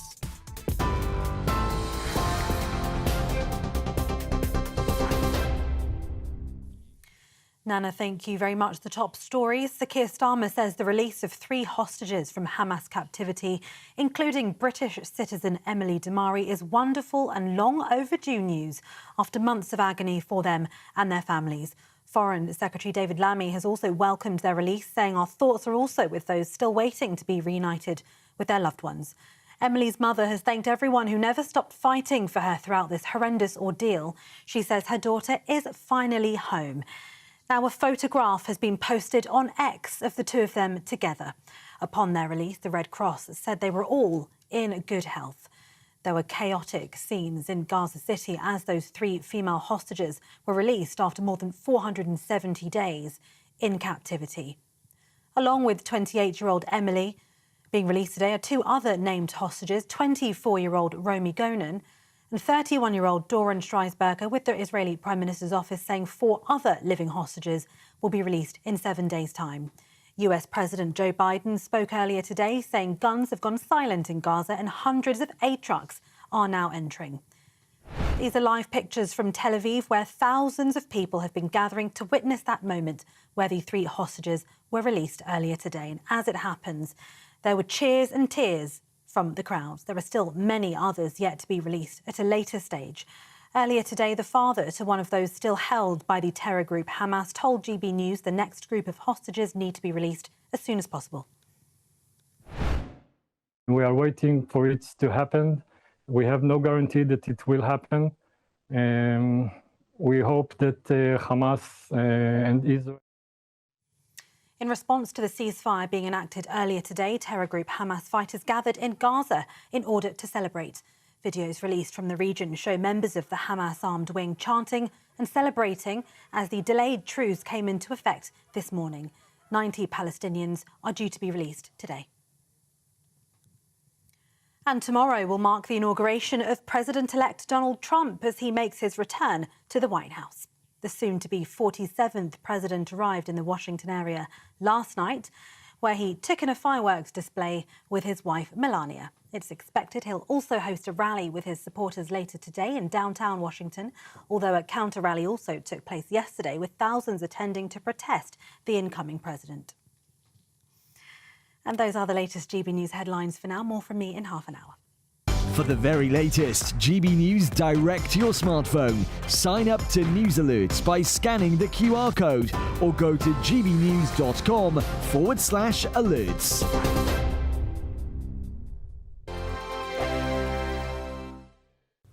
Hello there, good afternoon to you. This is your latest GB News weather update provided by the Met Office. Sunshine certainly is in short supply today and will be over the next few days as well.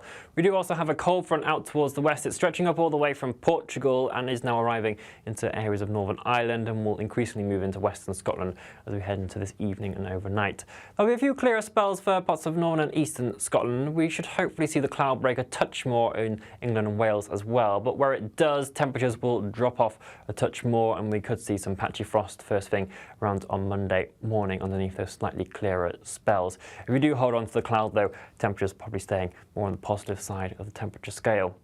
For many of us though, it certainly will be quite a chilly start to the new working week. There could also be some areas of fog around just to watch out for. This cloud will be low enough to be covering some of the mountains and hill sites. Some patchy drizzle is also possible, maybe even some snow grains, which is freezing drizzle. Northern Ireland could have some quite persistent fog, so it is certainly worth taking care here first thing on Monday morning as that eventually clears.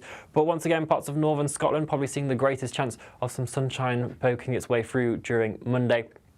We will though start to see some showers just drifting into the far northwest of Scotland. These could be quite heavy with some hail and thunder in the mixture as well as we head throughout the day. Elsewhere, the patchy rain will sink its way into parts of northern England, affecting areas of Wales as well. But there is going to be quite a lot of cloud around. Once again, that sunshine is going to be limited. Temperatures ranging between 4 and 9 degrees Celsius. As we head into Tuesday, Wednesday, there's not really much deal of a change. We hold on to a very similar pattern with mostly cloudy skies and just a few brighter clear spells in there. But from Thursday into Friday onwards, there are signs that it is going to be turning much more unsettled with heavy rain, strong winds and some snow around also possible. So it is worth staying up to date with the forecast because some disruption is possible. Bye-bye. I'm Christopher Hope. From pop stars to politicians, I'll interview anybody in a pub who's got a political opinion. Join me every Friday on Spotify, Apple Podcasts, YouTube or gbnews.com, or wherever you get your podcasts. This is GB News, the People's Channel. In the GB Newsroom, we bring you the news as it happens. With our team of dedicated journalists across the UK, we're ready to keep you up to date with what's happening every half an hour, every single day. Bulletins here on GB News, the People's Channel, Britain's news channel.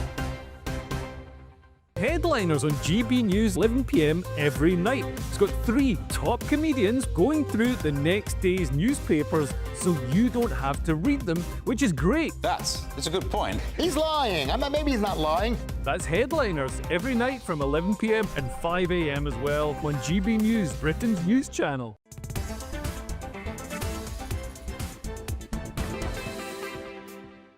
41 minutes after 5 o'clock. Welcome on board. This is GB News. If you've just tuned in, I'm going to be nice. You have missed most of the show. Don't do it again. Welcome on board, 41 after 5. I'm Nana Akua. Now, it's time for the Great British Debate this hour, and I'm asking, does it matter that millionaires are leaving the UK in their droves? According to new data, one millionaire has left Britain every 45 minutes in the year Labour came into power, meaning that Britain has lost over 10,000 millionaires to overseas countries last year, which is over double the number of 2023. And this comes as Labour is set to abolish centuries-old tax laws that allow foreign investors to reside in Britain whilst sheltering offshore wealth from domestic taxes. But is this exodus necessarily a bad thing? So for the Great British Debate this hour, I'm asking, does it matter that the millionaires are leaving the UK? Joining me now, broadcaster and journalist Danny Kelly, and also CEO of the Youth Vote, Alex Cairns. Danny Kelly. Of course it matters. I must admit, I was sceptical. Whenever I hear stories about millionaires and billionaires leaving the UK, I was always doubtful, because if somebody leaves, if they upstick everything, the kid's going to have to try and find another school, the wife and her friends, and him and his friends, and all of this sort of stuff. But to actually understand now that thousands of people are leaving, it's incredibly important, because with those thousands of millionaires, no doubt there are thousands of employees. There's thousands of pounds of income tax that we're not now going to collect, because they're probably on an island somewhere, offshore island. Now, there's a moral question, of course there is. Should these very wealthy people, morally, should they be paying their taxes in the UK? But that's the, part of the human being, isn't it? We're naturally greedy people. Naturally greedy people. I think that's a trait, a characteristic of people, generally speaking. And if they can save a big chunk of tax because Keir Starmer's in control, then they've done one. They've gone offshore, and they'll maybe come back if Labour get booted out in 4.5 years' time. Now, I've just spoken to a millionaire who... is he a millionaire, is he, that lad? Yes. But just, I was going to pretend it was somebody else, but now it's too late.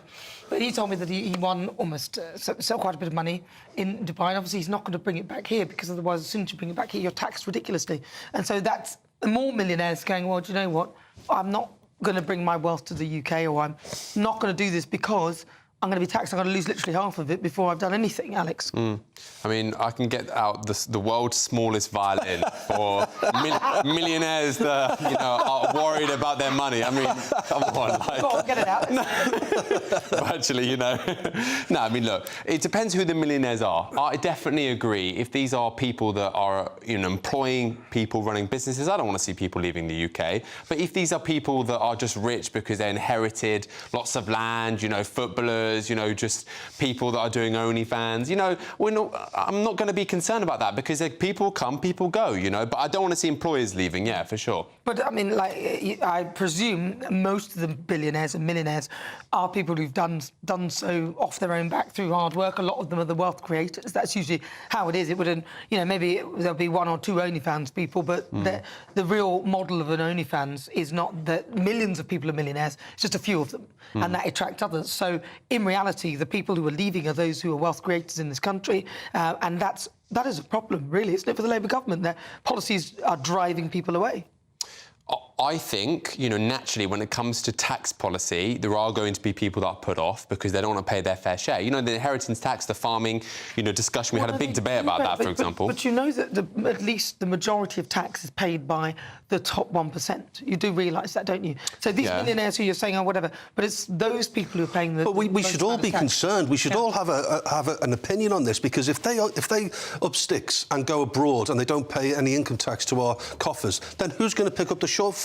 Everybody else is going to have to replace those hundreds of millions of pounds worth of tax if they've done one to a different country to avoid paying that tax. But also, it just shows you how bad they feel the UK government is actually going to treat wealthy people, because they are making life-changing decisions. I take you back to what I said earlier. If they've got children at school, if they've got strong family connections, things are so bad for them, and we can debate about whether morally it's questionable, but things are so bad for them, they're actually taking their kids out of school. They're no longer having these cosy weekends away with their pals, and they're probably on an island somewhere in the West Indies just to avoid paying tax. Things aren't so bad for them. But it must be if they're leaving out. Danny, the reality is they just don't want to pay. Look, the private school fees are going up, right? They probably don't want to pay more tax. They're crying into their, Prada jackets. I feel terrible for them. Come on, lots of people are struggling out there. I'm not going to feel sympathy for the millionaires leaving, Well, they're leaving on their private jets. Yeah, they're leaving on their private jets, but they're not investing in this country country, which is a problem because that's why Rachel Reeves went off to China to try and get investment from richer nations. We need investment and we need the wealth to stay in this country. And only a mad government would drive away wealth creators. But if you are in search of some winter sun and you want to maybe to leave this nice country... segue. Yes, I think it's quite smooth. Here is the forecast of some of the top European holiday destinations.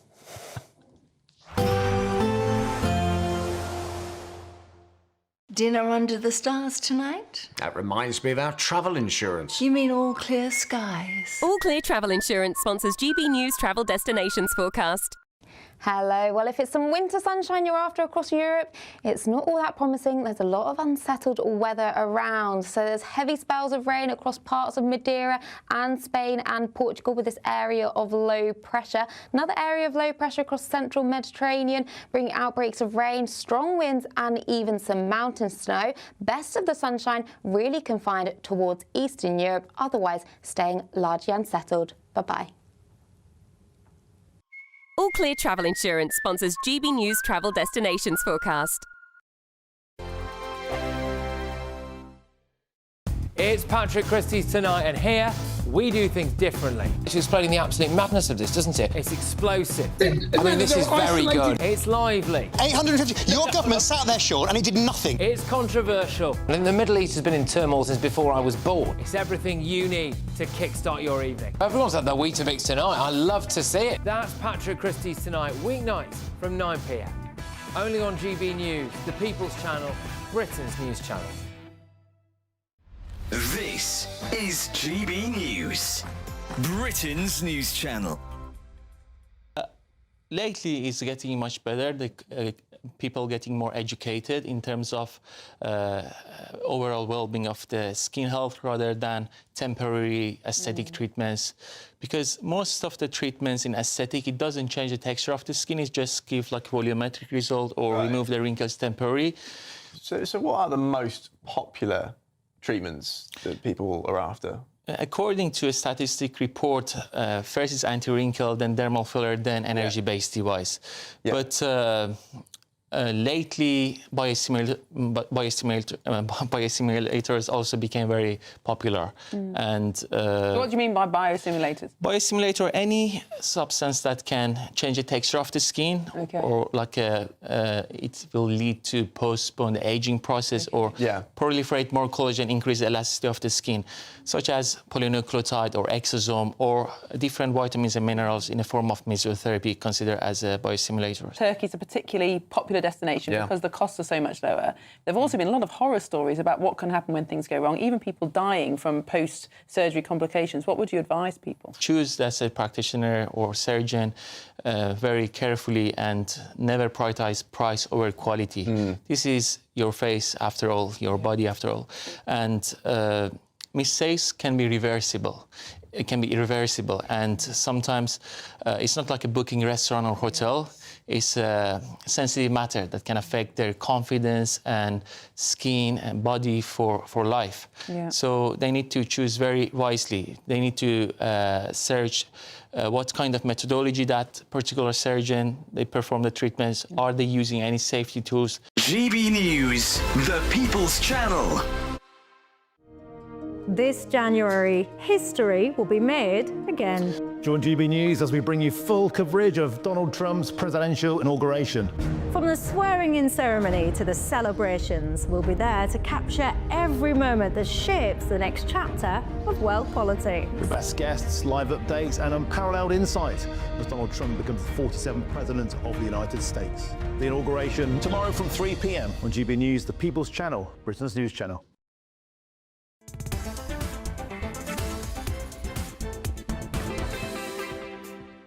All right, it's time for Supplement Sunday, the part of the show where my panel reveals some of the other stories that have caught their eye. Joining me, broadcaster and journalist Danny Kelly and CEO of Youth Vote, Alex Cairns. Alex Cairns, your supplement, what you got for me?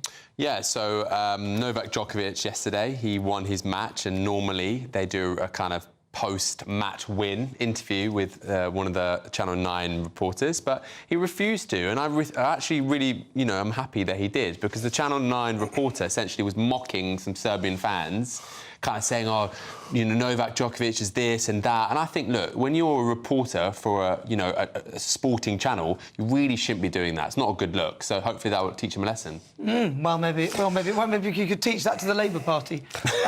This is the Mail on Sunday, and it's all about accents, regional accents. Researchers from the University of Cambridge played recordings of men, various British accents to people from all across the UK. Cardiff came across as friendly, Glasgow trustworthy, London unintelligent. What? Belfast a safe driver. Liverpool, though, my fellow Scousers, please, you've got to really prepare yourself for this. Put your tin hat on, because the Liverpool accent, they came in for a right slating. Physically assaulting somebody, that's what they thought of when they heard a Scouse voice. Really? Yeah. Aggression, shoplifting, cheating on a romantic partner, driving dangerously, lying on their CV, and this is the best one, vandalising a shop front. So when they hear a Scouse voice, what comes to mind? Someone's just vandalising a shop front. The imagination on these people. 7 there. I've done 5 this week. I've got another couple to do. Tick off the list next week, and then I've done all 7.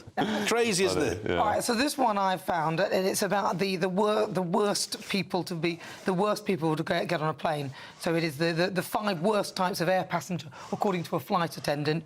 And one of the worst type of passenger is a galley yoga person. So usually somebody 30-something, clad in lots of yoga gear, talking a lot of yoga stuff. And then she's got galley talkers, so people who talk to you in the galley whilst they're walking as a flight attendant, and as if they're really interesting when they're not. But the worst type of person is the food stealer. People who literally every bit of food, they have to take it with them and put it in the bag and then go with them. Yes, so that's flight attendants. Flight attendants, that's their view. Are you one of those people on there? I wonder. Well, listen, throughout the show, I've been asking, do you trust Labour with the special relationship? And according to our GBNews poll, what do you think, Danny? I think they don't trust Labour overwhelmingly. 2% say yes, they do. Wow. 98% of them say no, they don't. Wow, that is... No surprises there. No surprises there. Yeah, no. Landslide. But it is literally a landslide because of the things that they've been saying about the Trump administration. I've got to say a huge thank you to my panel, broadcaster and journalist, Daddy, thank you so much. And also CEO of the Youth Vote, Alex Cairns, for joining me today. And as ever, thank you to you for your company. I look forward to seeing you next week for Britain's Newsroom at 9:30, and then on Saturday and Sunday at 3 o'clock, same time, same place. Have a wonderful week. I will leave you with the weather. Enjoy.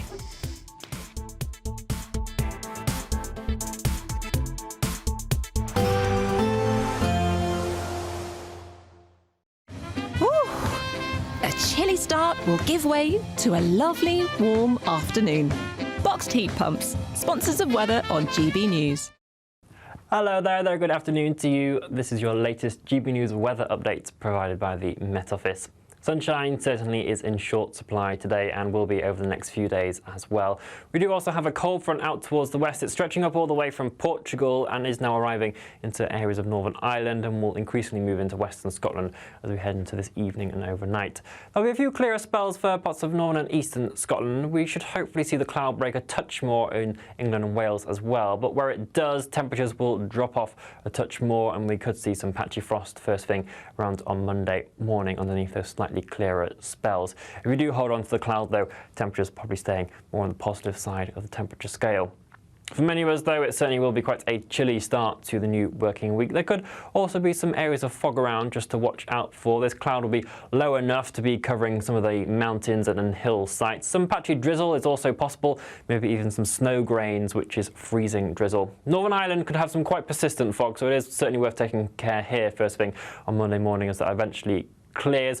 But once again, parts of northern Scotland probably seeing the greatest chance of some sunshine poking its way through during Monday. We will though start to see some showers just drifting into the far northwest of Scotland. These could be quite heavy with some hail and thunder in the mixture as well as we head throughout the day. Elsewhere, the patchy rain will sink its way into parts of northern England, affecting areas of Wales as well.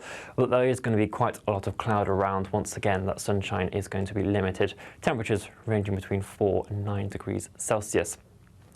As we head into Tuesday, Wednesday, there's not really much deal of a change. We hold on to a very similar pattern with mostly cloudy skies and just a few brighter clear spells in there. But from Thursday into Friday onwards, there are signs that it is going to be turning much more unsettled, with heavy rain, strong winds and some snow around also possible. So it is worth staying up to date with the forecast because some disruption is possible. Bye-bye.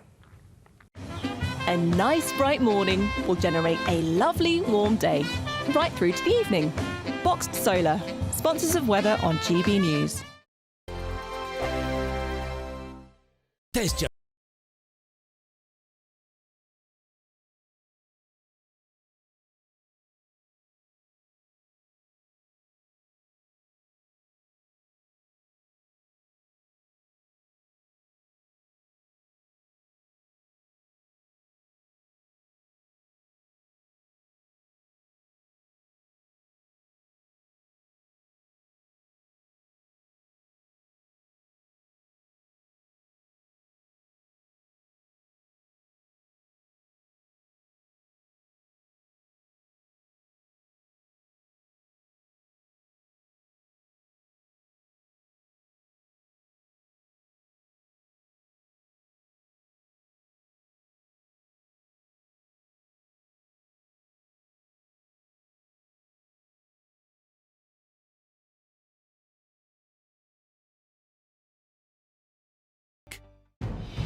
Good afternoon, Britain.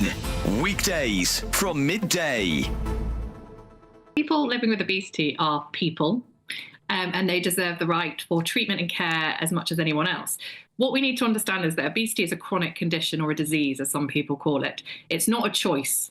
And this is the bit that people really struggle with, is that people think this is a lifestyle choice and people have done this to themselves. What we now know is the science and the evidence shows us that this isn't a choice. People have genetic predispositions for living with obesity. What we need to do is be a bit more compassionate and caring to people that live with obesity and support them to make healthier choices, not actually just discriminate and tell them that they're doing something wrong when, you know, if I had asthma, for instance, you wouldn't be saying the same thing to me there.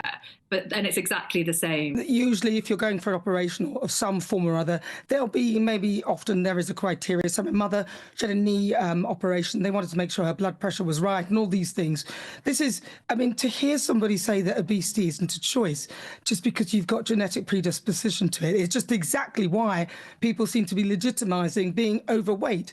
Ozempic has proved that people are overweight because they eat too much. Because Ozempic tells you to stop eating, it makes you think that you've eaten and makes you feel full, so you don't eat. You may be predisposed to anything, but you also have a large percentage of responsibility to make sure that doesn't happen.